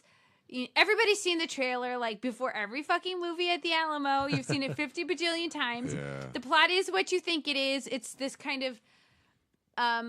it's this hotel that straddles 2 state lines and has had glory days. But those glory days are far behind it, and now it's just kind of a place that collects wayward souls. And in one way or another, each of these people are not exactly who they say they are, and shit happens. If you're looking for Cabin in the Woods, this is not that. Nope. So you should manage your expectations. But the film I actually thought a lot about while I was watching it was Ridley Scott's Alien, and how when you're watching that movie, the first time you see it, you're not aware that Sigourney Weaver's going to come out on top. You're like, who's the star of this movie? Okay. And then by the end, you're like, oh shit, it's Sigourney Weaver. I didn't see that I was coming. about to say, how the fuck are you And- correlating this to Alien? And that's exactly what happens at Bad Times at Yeah. El Royale. You're like, oh, okay, I think this person's going to be the lead. Oh, no, maybe it's these 2 people. Oh, no, Yeah. who's coming out on top at the end of this movie? Yeah. And it is such a wild ride on that front. Do I feel like the ending lands all, like that it's a perfect stick?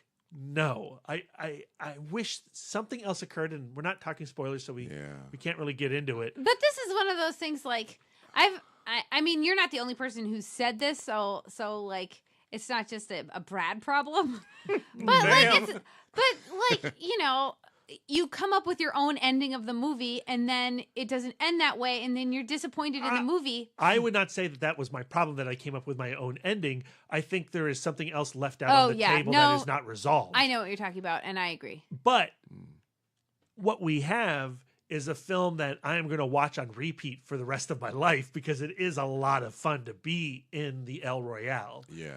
And I just want to talk a little bit about where is she on this Cynthia list? Erivo? Yeah, Cynthia Erivo, who plays Darlene. Because I love because you can tell in the trailer, she is a musician. And in this movie, the way that she uses Motown music as a tool in so many situations just inspires me. Like, she uses it to soothe herself. She uses it to soothe others. She uses it as a distraction. She uses it as to defend herself. Yeah. Like, she uses it in everybody has their gift, and she uses her gift. And her gift has been something that has been plaguing her. It has been this cross she has been bearing her whole life, and people have been lording her dreams over her. And then in this situation, like, her talent, delivers. Yeah. I mean, I think most characters in this film have a cross to bear that are in this they're hotel. all bringing a sin to their room. Exactly. And the thing that surprised me, I'm not going to get into spoilers, but Lewis Pullman and the reveal, I thought was just super satisfying. It's very satisfying, and it's probably the emotional core of this film that is a crowd-pleasing ending. It's good. Yeah. I enjoyed his character. And we talk a lot about contemporary Jeff Bridges. He's doing a lot of Rooster Cogburns out there in the world. Yeah. And I love how he's not just doing that character again. No. Yeah. He's really, really good in this movie. Yeah, yeah. I was watching this movie and I'm going along with it. I'm having fun with it. I'm enjoying it. And I'm not emotionally invested, like super emotionally invested. I'm just having fun with the movie, and then like your boy Miles has his moment, and I'm fucking tearing up. I'm like, what the hell? Where did this come from? Like, that scene is so well acted and shot, and the emotional connection comes from subconsciously. The movie was working on me the entire time when I was having fun. And I was picking up on things character-wise, but I just didn't know that it was going to pay off for me emotionally like that. When his character gets to that point, you see that that's been building the whole film, and you don't even know what it is because he's dropping hints, and you're thinking it's one thing, and then when you realize it's something else, you're like, "Fuck, man!" And it's good. Yeah, it's good. Ladies and gentlemen, check it out when it is released. This is a film that we're gonna do a review cast of this one, right? All right, yeah, we'll do it. That way we can get into some spoilers and specifics. I don't think so, because we're gonna do First Man instead. Boo. Oh, that's this Friday coming out. Yeah, they both come out the same weekend. All right. Never mind. You'll never know my true feels. You could read my review at diabolique.com. Oh, maybe I'll write my own review. You should do at that. aftermoviediner.com. My review of The Guilty should be dropping any day now. Plug. You should do that. I'm not writing anything, but I will do a video review for Bad Times at the El Royale that you can check out on the YouTube channel. Yeah, I'll be doing that too. This is what happens when I try to write. You see that? Looks like I wrote that with my left foot. And I'm not ambidextrous. I'm right-handed. Ladies and gentlemen, the next film we're going to talk about as we get closer to the end. B, you're going to take this one away. This is The Quake. I did not see this. Oh, I thought you was But you loved this movie. I really liked it. Okay. You loved this movie, so I'm gonna let you. Well, I'll start it off. I'm not good at starting stuff. Let me preface. Let me get the audience ready while you. All right, gotcha. So Brian's more of a finisher. I like to. You're closer. You're closer. A closer. Okay, All right. I like closer. So let me set it up for you so you can knock it down. My first Fantastic Fest, I saw a disaster film there called The Wave, Norwegian, if I'm not mistaken. Norwegian, yes. And that film, since then, has also played at the Alamo Drafthouse in Winchester. And I've watched it again on streaming since then. It's on Netflix. It's on Netflix. Check it out if you can. The Wave. It's a really good disaster film. A film that focuses on emotional involvement and connections with the characters before disaster, special effects, and all that other shit. Anyway, The Quake is a follow-up film to The Wave, and it features the main cast from The Wave. And initially, reading this information, finding this out, I was kind of skeptical because it just felt like that. It felt like a cash grab to have a follow-up so close called The Quake when you had the first one called. But the movie makes it work. Okay, B, take it away. It works. I mean, going off that point, The Wave. I know you guys saw this, and Physics talked about this too. That he saw it at Fantastic Fest. I didn't know it played at Fantastic Fest. And I caught it on Netflix. I think off your recommendation, and I absolutely loved the film on Netflix. Directed by Roy Uthog, who went on to do Tomb Raider. That's right. A little unremarkable, but you know, I still like that film. Anyway, but I thought he did a magnificent job with the wave. With Brad shaking his head with The Wave. Tomb Raider's not good. With The Wave, because he was able to take a disaster film and really ground it in the characters. And he doesn't direct this, but someone else directs this, and they're able to do that again, and not just. And taking the same family, taking the same characters, and bringing them into this movie, and continuing that story thread with this character and his kind of obsession and his paranoia with this incident happening again, and people not really listening to what he has to say about what's going on. But it goes back to that family dynamic and dealing with character. And I like the fact that it's crazy to me that Norway is doing disaster films better than the big Hollywood studio. Yeah, better than America can do disaster films. I mean, you got movies like 2012 and all these other movies where everybody focuses on spectacle, and you have these one-dimensional characters. And again, it just seems like you're just watching all this visual noise on screen, and it has no weight, it has no stakes to it. But they all follow a similar template. Yeah, so they're all cookie cutter. Yeah, they're all. Whereas The Quake is not that. Yeah, but when you're invested in this guy, you're invested in his wife. Maybe his ex-wife at this point. I don't know if they're together. I don't think they're together at this point. But when you're following them and you're following their kids, and then when shit hits the fan, it grips you emotionally to this family. And when something happens, the stakes are high, and there's. I think you talked about this, and I don't want to give any spoilers away, but there's a sequence with an elevator, and that shit was thrilling, intense, and brought me to fucking tears, man. Like, that was awesome. Absolutely awesome. So I encourage anybody to watch. Hopefully it'll be on Netflix. Again, this is one of my favorite of the fest. I still need to see The Wave. Check it out. I mean, I don't.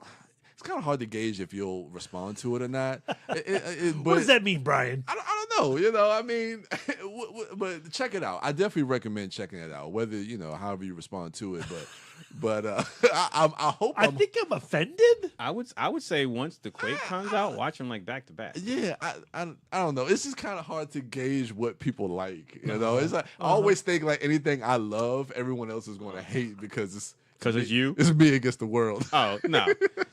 Yeah, but, I don't know. At the very least, I think Brad will appreciate the difference between Norway's idea of a disaster film compared to our idea of disaster film here in the States. Yeah, I didn't mean to offend you, Brad. I'm sorry. This movie does so you know how when Die Hard 2 comes out and it's like, okay, all right. Wait, what? Really? What? You're going to... How great Die Hard 2 is? Die Hard 2 is great. It's amazing. I've already... I'm not going to defend my love for Die Hard. I've already... Go back and listen to some previous episodes. I just don't know where you're going with this strain of thought. Once I finish, you'll see the destination. Okay, so Die Hard 2 comes out, and everyone's complaint is, oh, man, so the guy who was at the wrong place at the wrong time in the first movie is at the wrong place, blah, blah, blah, blah. Shit happens, man. But ultimately, it's just because that first movie was so successful. Right.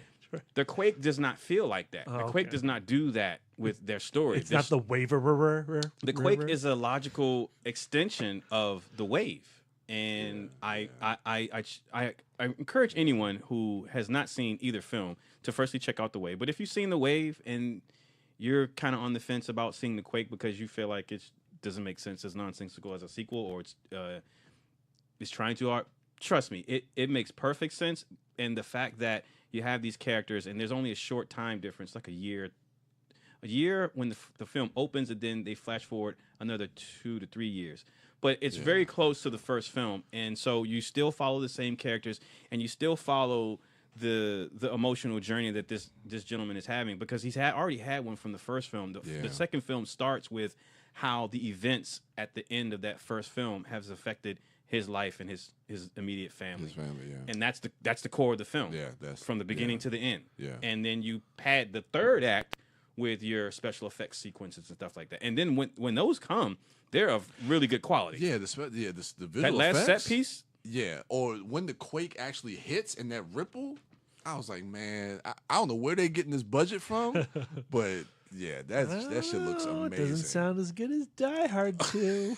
I'm not saying it is. Die Hard 2 is fucking amazing. There is no naked dude doing whatever Tai Chi in his hotel room at the airport. They don't have that in the Quake, unfortunately. But you know, not every movie can have William Sadler naked in it. But it's very much worth seeing. Just trust us. It wouldn't be on this list if it wasn't.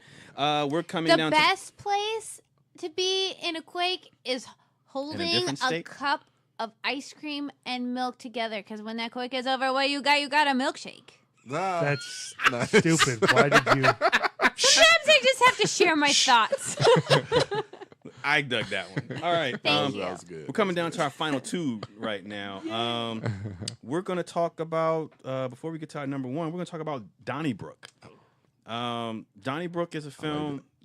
I'm sorry. I just know how much Lisa despises this movie. I know. This movie almost ruined Brad and I's marriage. Jesus. Let's just acknowledge that Lisa hates this film. Okay. And it was her least favorite movie of the festival. Second to least favorite movie of the festival. And as much as I love this movie, I can completely understand why. Because coming out of this movie, I could not say I loved this movie. But I completely understand Lisa's standpoint. I'm citing my source, Lisa. IMDb states 2 men prepare to compete in a legendary bare-knuckle fight where the winner gets a $100,000 prize. But that's not really it. That's not really the movie. But if that's what you take into it, good. But I will forewarn you. This movie is misery porn. Yeah. The oppressive atmosphere of these particular people's lives is stifling. It is inescapable. There is tension there, whether it be spoken or unspoken, that you could just cut with a knife. The despair is so palatable in the film. Palatable? I didn't palate it at all. I'm sorry. I didn't mean palatable. I meant tangible. I'm sorry, not palatable. I meant said tangible. you hated it. Let us talk about it. I did not. I made a mistake. I did not. I did not mean palatable. I mean tangible. You could feel it. It's written and directed by Tim Sutton, and it stars Jamie Bell, Margaret Qualley, Frank Grillo, James Badge Dale, Chris Browning, Pat Healy. Oh my God! Yeah, Pat Healy. Yeah, oh my gosh! Yeah. Shit. He is wearing some unflattering pants in this movie. Can we all agree? Yeah. Talk about muffin top. Was it leather? No, they were a jean. They were a leather jeans. By necessarily a low-rise jean. Oh, okay. Okay. All right. So. Jamie, you want to talk about this one, Brian? Well, no, I want you guys, because I saw it after you guys saw it, because I was interested in seeing it when I read the synopsis about it, but then you guys saw it. Jamie Bell is a Marine vet who cannot make it work for his family now that he's back home. His wife is a meth head. He's got 2 young kids. His only options are violent, and he has it in his brain that if he can get to this legendary Donnybrook, where there's a massive cage fight free-for-all, where the last man standing, and I mean the last man living, gets $100,000, that money can be a cure-all for the misery in his life. Yeah. Spoilers. Yeah, right. Though director Tim Sutton, who was in attendance, said that it did have a hopeful ending. Maybe it does, maybe it doesn't. We're not going to talk about not. The endings. We're not talking about the endings. It does not. And on his trail is Frank Grillo, who's a drug dealing monster of a human being who's in a relationship, we're not spoiling anything, with his sister. What? I guess That that's is spoiling I something. guess I spoiled it there. Yeah, then maybe incestuous relationship. For Is it? sure, incestuous, yes. Okay, Abusive relationship. Yes. And it's this odyssey of misery to the Donnybrook. Yeah. And I was engaged the entire time. Yeah. And I was really moved by the performances. And I was keyed into this hellhole of a life. James Badge Dale pops up to be the cop on the pursuit of the Frank Grillo character. Pat Healy has one scene that is just terrifying. Yeah. You don't come out of this movie feeling good. Yeah, I was completely engaged into this film, even though it's very grim, it's very dark, and I'll be interested to see how I want to revisit this film. But I was definitely engaged, especially in a lot of the characters. Frank Grillo is terrifying in this film, and you made a great comparison comparing him to Antoine Sugar from No Country for Old Men. Oh, because yeah. the way he kind of moves through this film, because you're right, every time he comes on screen and he interacts with the character, like He's a loaded gun. Yeah, and you tense up because you don't know what's going to end up happening, and there are certain scenes with certain characters that he runs into, a la Antoine Sugar, that it just doesn't end well for these people, and you feel saddened and tragic. It's tragic, but so I was going along with the film, and I mean I was enjoying it, but it really wasn't like I didn't feel myself really connecting to it. It just felt a little distant to me. But then the ending comes, and the performances in those last like 5 to 10 minutes of that film, specifically by Jamie Bell. And I don't want to spoil anything. It just left me with a feeling that it's funny. Fantastic Fest is a place that, unlike like Lost Weekend, you have a little bit of time in between films to kind of decompress, and you go out to the lobby, you go outside, and you kind of talk, and you talk to people and different stuff like that. And this was the only film that I walked out of, and it shook me to the point where I couldn't talk to anybody. And Darren was the first person to come up to me because he knew he saw something different. He came up. She's like, "So what you think?" I was like, "Dude, it shook me. I just didn't know how to feel in that moment because of Jamie Bell's performance in those last 5 to 10 minutes." And I would just add also that while it is an ugly, gross, horrible, tragic movie, Tim Sutton shoots the hell out of it, and it's a gorgeous film. Yeah, I think that's the thing that because when I first saw it, I was kind of like Brian. That's why I say I can understand Lisa's sentiment towards the film, because when I came out of it, like Brian, if he had come up to me and said, "So what did you think?" I wouldn't have a star rating. I wouldn't have I liked it. I loved it, because I was still processing the emotions of myself, but also the characters in the film, and it's some rough shit. And so, having time between seeing the film and now, and even before I even left Austin, I kept going back to, firstly, I kept seeing the movie in my head, and it's Tim Sutton, how he shot that movie. But then what keeps me and made me eventually say I really like this film is all the performers, all the actors in this film. They're all on like vet stat. They're working at the top of their craft. Like, the performances in this movie are fucking amazing. They're so impressive. Like, I wouldn't be heartbroken if a certain actor didn't deliver a certain look in that way, or a certain line in that way. I could just be like, man, that the writer of this film is freaking, going through some shit. But because the performers are bringing this harsh script to life, these harsh characters to life, and they were doing it so well. That's the thing I keep going back to. Like, as you mentioned, like, Frank Grillo is a monster in this one. He's not even a human being anymore. Like, he is evil, right? I was talking to someone yesterday. I don't like watching movies where I know I don't want to spend. I'm not going to go hang out with people who are freaking miserable. They don't want to have fun. They're just in a bad mood. I can't go hang out and have fun with those people. So I'm not looking forward to hanging out with watching Frank Grillo and Jamie Bell, their characters converse.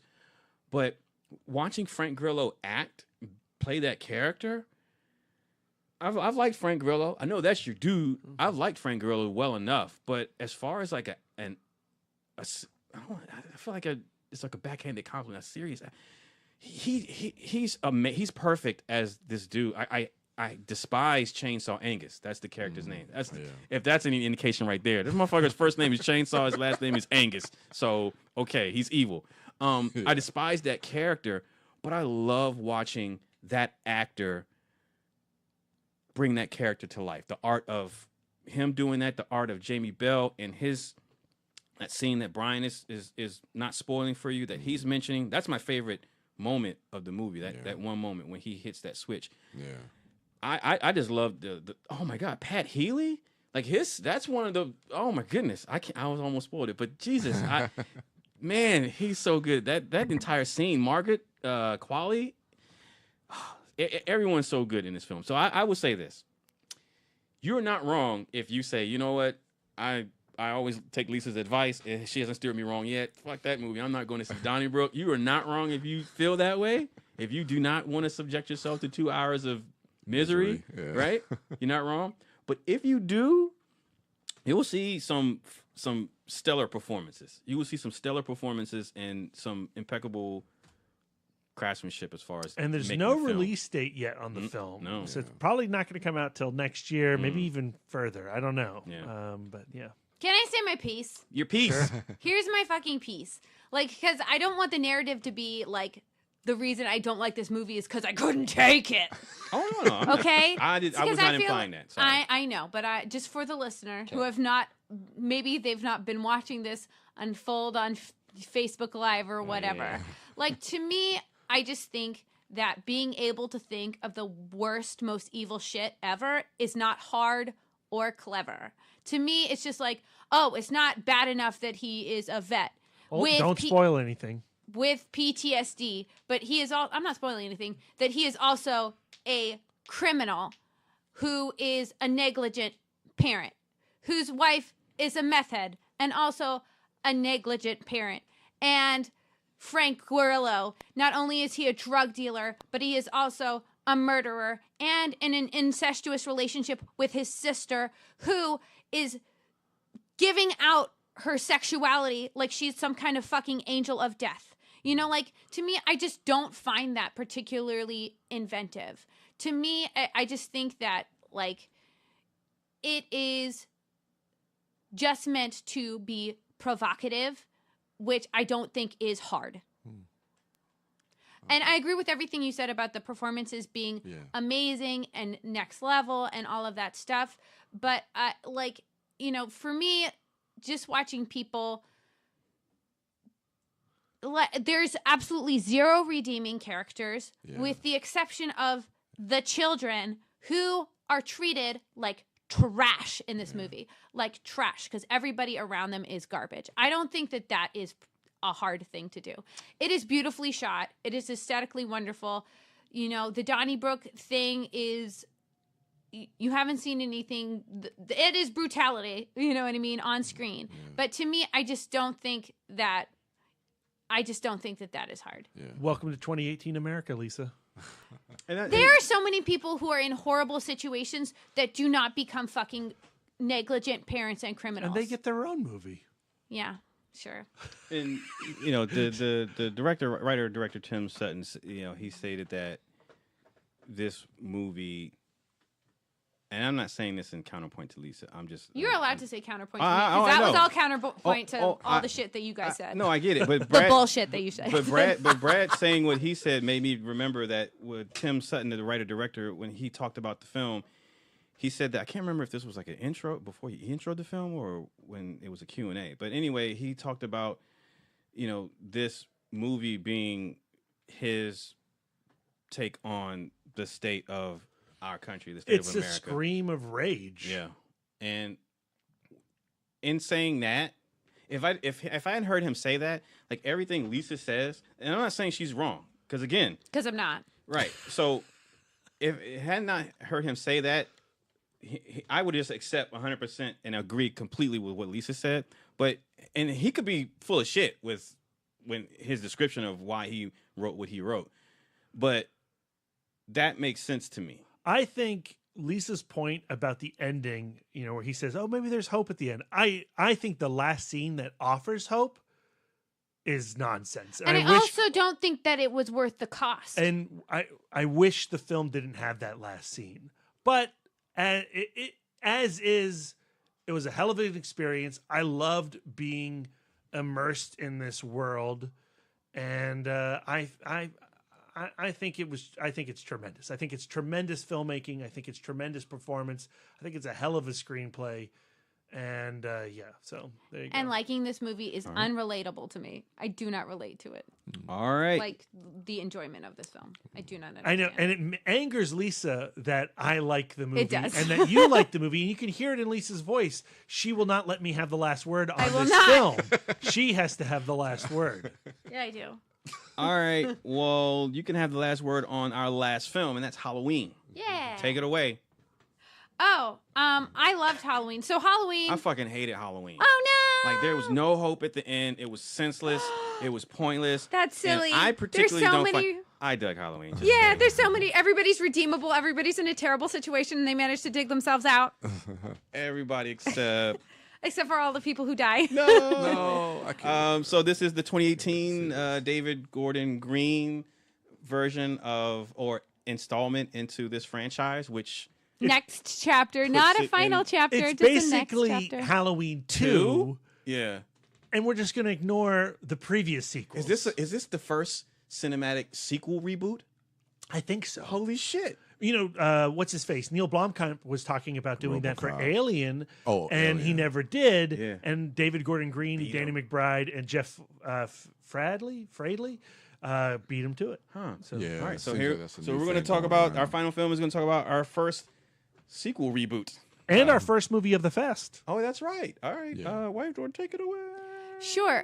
So this movie picks up 40 years after that first fateful Halloween night when Michael Myers escaped a sanitarium, donned a mask, and went on a kill spree through Haddonfield, Illinois, which ended for us in the film with at the home of, well, not her home, of Tommy's home. of Lori. Well, whose home? the first film ends at Tommy's house. Yeah. She's babysitting. She's babysitting, and Lori has fought for her life. She has sustained just a gash on her arm, but she is irrevocably traumatized, and she manages to repeatedly stab Michael Myers with a coat hanger and his own knife. Then the doctor, Dr. Loomis. Dr. Loomis, manages to shoot him 6 times. He falls from the window and then disappears into the night. And presumably arrested and captured. Well, eventually arrested and captured because he, at the beginning of this film, he is he has been at the same sanitarium. Since then, Dr. Loomis has since passed away. There is a new doctor who has been made it his life's work to study Michael Myers because he is such an extraordinary case. Loomis Part 2. Yeah, you're the new Loomis, what Laurie would call him. And Michael Myers is getting ready to be moved to a new place where he'll presumably live out the rest of his years. Laurie, in the meantime, has become extraordinarily, to some, very paranoid. She has held herself up in her home. She lives extremely isolated life in a fenced home where she uses her time to train with her own armory, and she has a lot of alarm systems and blah blah blah. She's just basically preparing for his return. Exactly. And she has been estranged from her family. She raised her daughter, Karen, to also be very prepared, but Karen has since pulled away. She actually lost custody of Karen, and Karen is trying to raise her family in a less paranoid atmosphere. And So at the start of the movie, Laurie's granddaughter, Allison is trying to reach out to Laurie because she's getting ready to graduate high school. She's just made it into the honor society. They're getting ready for the Halloween dance, and she really wants her grandmother to feel like part of the family, even though Karen has her reservations about that. And that's the start of the film. Mm-hmm. Yeah, and somebody else can take it. I feel like I've been talking a long time. I mean, I loved this movie. I think David Gordon Green is a phenomenal director, and we think lately, I guess, of Pineapple Express and Your Highness and things like that. But he shows with this new Halloween that he has a hell of an eye for the slasher film, and he delivers on all those sequences. The Myers stalk and kill, but really, this is Jamie Lee Curtis's movie. Laurie Strode is back, and she is taking back the night from Michael Myers. And if you're looking to re-experience the terror and the fear of the original film, that's not what this movie's interested in. It's not a scary movie. It's a dramatic movie. It's about Laurie Strode coming to terms with her trauma. Yeah. And as such, I found it incredibly moving. And as it builds to the climax, the final confrontation between the two, what the screenplay does to satisfy the viewer and to give rest to this character of Laurie Strode is incredibly emotional. I was moved by Halloween. For me, I just feel like Jamie Lee Curtis really delivered on everything she said at Comic-Con about this being about a victim taking back their narrative. Yeah. And I think with everything that's been happening with Black Lives Matter and the Me Too movement and Time's Up, this idea that the people who have been victimized are not like the way that they've been treated is, well, how could you have any kind of perspective on this because you have been traumatized? So you are clearly not seeing clearly. And in this case, Laurie at the beginning of this, the cost of that Halloween night in 1978 cost her so much more than the violence that Michael Myers committed to her. She became a freak. She became socially isolated. People would tell her, like, why don't you just go to the hospital and look at Michael Myers? That's what you need to do. You need to face your fears. And she was saying, nobody knows Michael Myers the way that I know Michael Myers because I was a victim of him. During the time, for the 40 years that she was, seen as this paranoid freak, she was preparing herself for something that she knew was inevitable because she had firsthand experience, not the doctors, not her family. Like, to me, it's really a movie about victims standing up and saying, I know what to do and I need to be listened to and I can take matters into my own hands if I have to. And to me, I just think that message is so vital. And in terms of slasher films going forward, like these slasher films, when you think about a psychological slasher film, it's always going to the mind of the killer.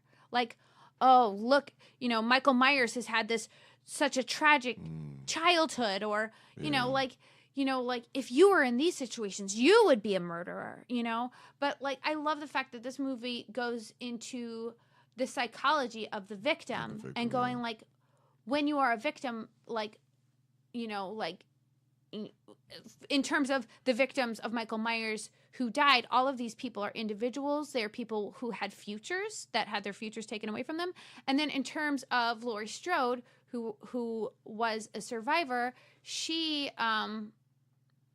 it goes into her psychology of she's dealing with PTSD. She's also dealing with skepticism of people not accepting her experience for what it was, you know. So I just found to me, I think it would be a mistake for slasher films going forward to not look at this film and change. Well, I hate to break the news to you, but that's never going to happen. I know, it makes me sad. To me, I just think it feels like less like a slasher film and more like a origin story. You know what I mean? A superhero origin story. All right. And so that is going to do it for our, we said 15? Our top 15 films of Fantastic Fest 2018. I'm already thinking of all of the movies that we haven't talked about. Like, we didn't talk about Destroyer. Yeah. We did not talk about Change for Life. That was one we both loved a lot. great. A lot of good movies. A lot of that's good your phone. movies.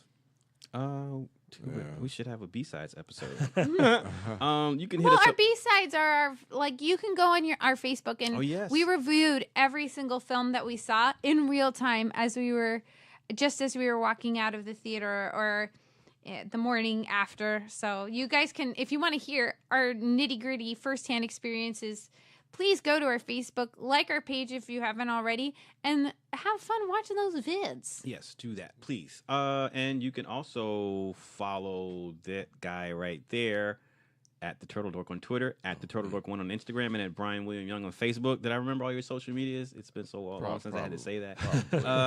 And you can keep on his toes. Shara, he's back. So, Brian, this is not a Weekend Dork. I was going to ask you what you're looking forward to this week in case I don't see you next week. Anyway, you can follow Wife Dork at Sidewalk Siren and at Bake Dork on Twitter and Instagram. And she is at Sidewalk Siren on Letterboxd, which you can check out all of her ratings for all of the films that she saw at Fantastic Fest. You can do that for Brian as well. They're going to call this the golden age of Letterboxd, where both Turtle Dork and Wife Dork are consistently rating movies. How long will it last? I was going to say, is it going to fall off because the fests are over? Oh, I hope not. I've been pretty good. Good. Yeah. Keep I at haven't reviewed. I saw Rebecca today. I got to review that. Do that right now while I'm getting this guy's information out. He is at Mouth Dork on Twitter, Instagram, Facebook, Letterboxd, and Untapped. You can also check Letterboxd out for all the rankings of the films that he saw at Fantastic Fest. And I talked to more filmmakers in 1 week than I ever have in my life. Go to Film School Rejects, check out my interviews with, everybody. The filmmakers behind After the Screaming Starts and Life After Flash, The Guilty, Standoff at Sparrow Creek, Halloween, mid-90s. What other ones? Suspiria. I talked to so many people this year. It was wild. The Night Comes for Us. Yes. All right. I didn't interview anyone, but I still had a great time. I and saw you can still Elijah follow Wood. Me. Yeah. I saw Jack Black, and it was like one of those things where we all know I have an anxiety disorder. I was doing much better I had a much better time I had at this Fantastic Fest than my first Fantastic Fest, but I did have one kind of bad episode, and Brad was in the theater. I was all alone dealing with it. And I was having an enormous panic attack and going there are people everywhere. Where am I going to have my panic attack? And so I'm just crossing the street. And then Jack Black just gets out of car and walks past me. And I pause for a second. I was like, that's bizarre. Maybe I can cry over there. Wow. And then I did. All right. Wow. Fantastic. Oh, man.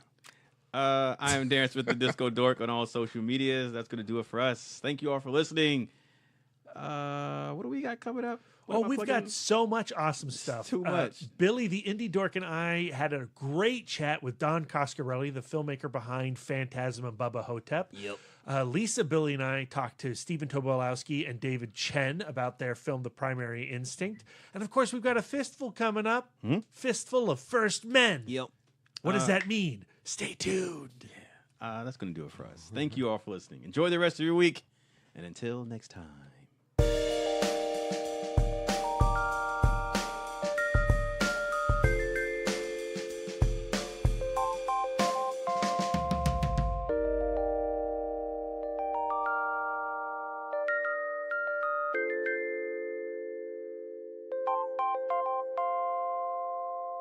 I don't want to take it on the chin. Yeah, with the mushroom dick. That's the stinger. Recording in 3, 2, 1.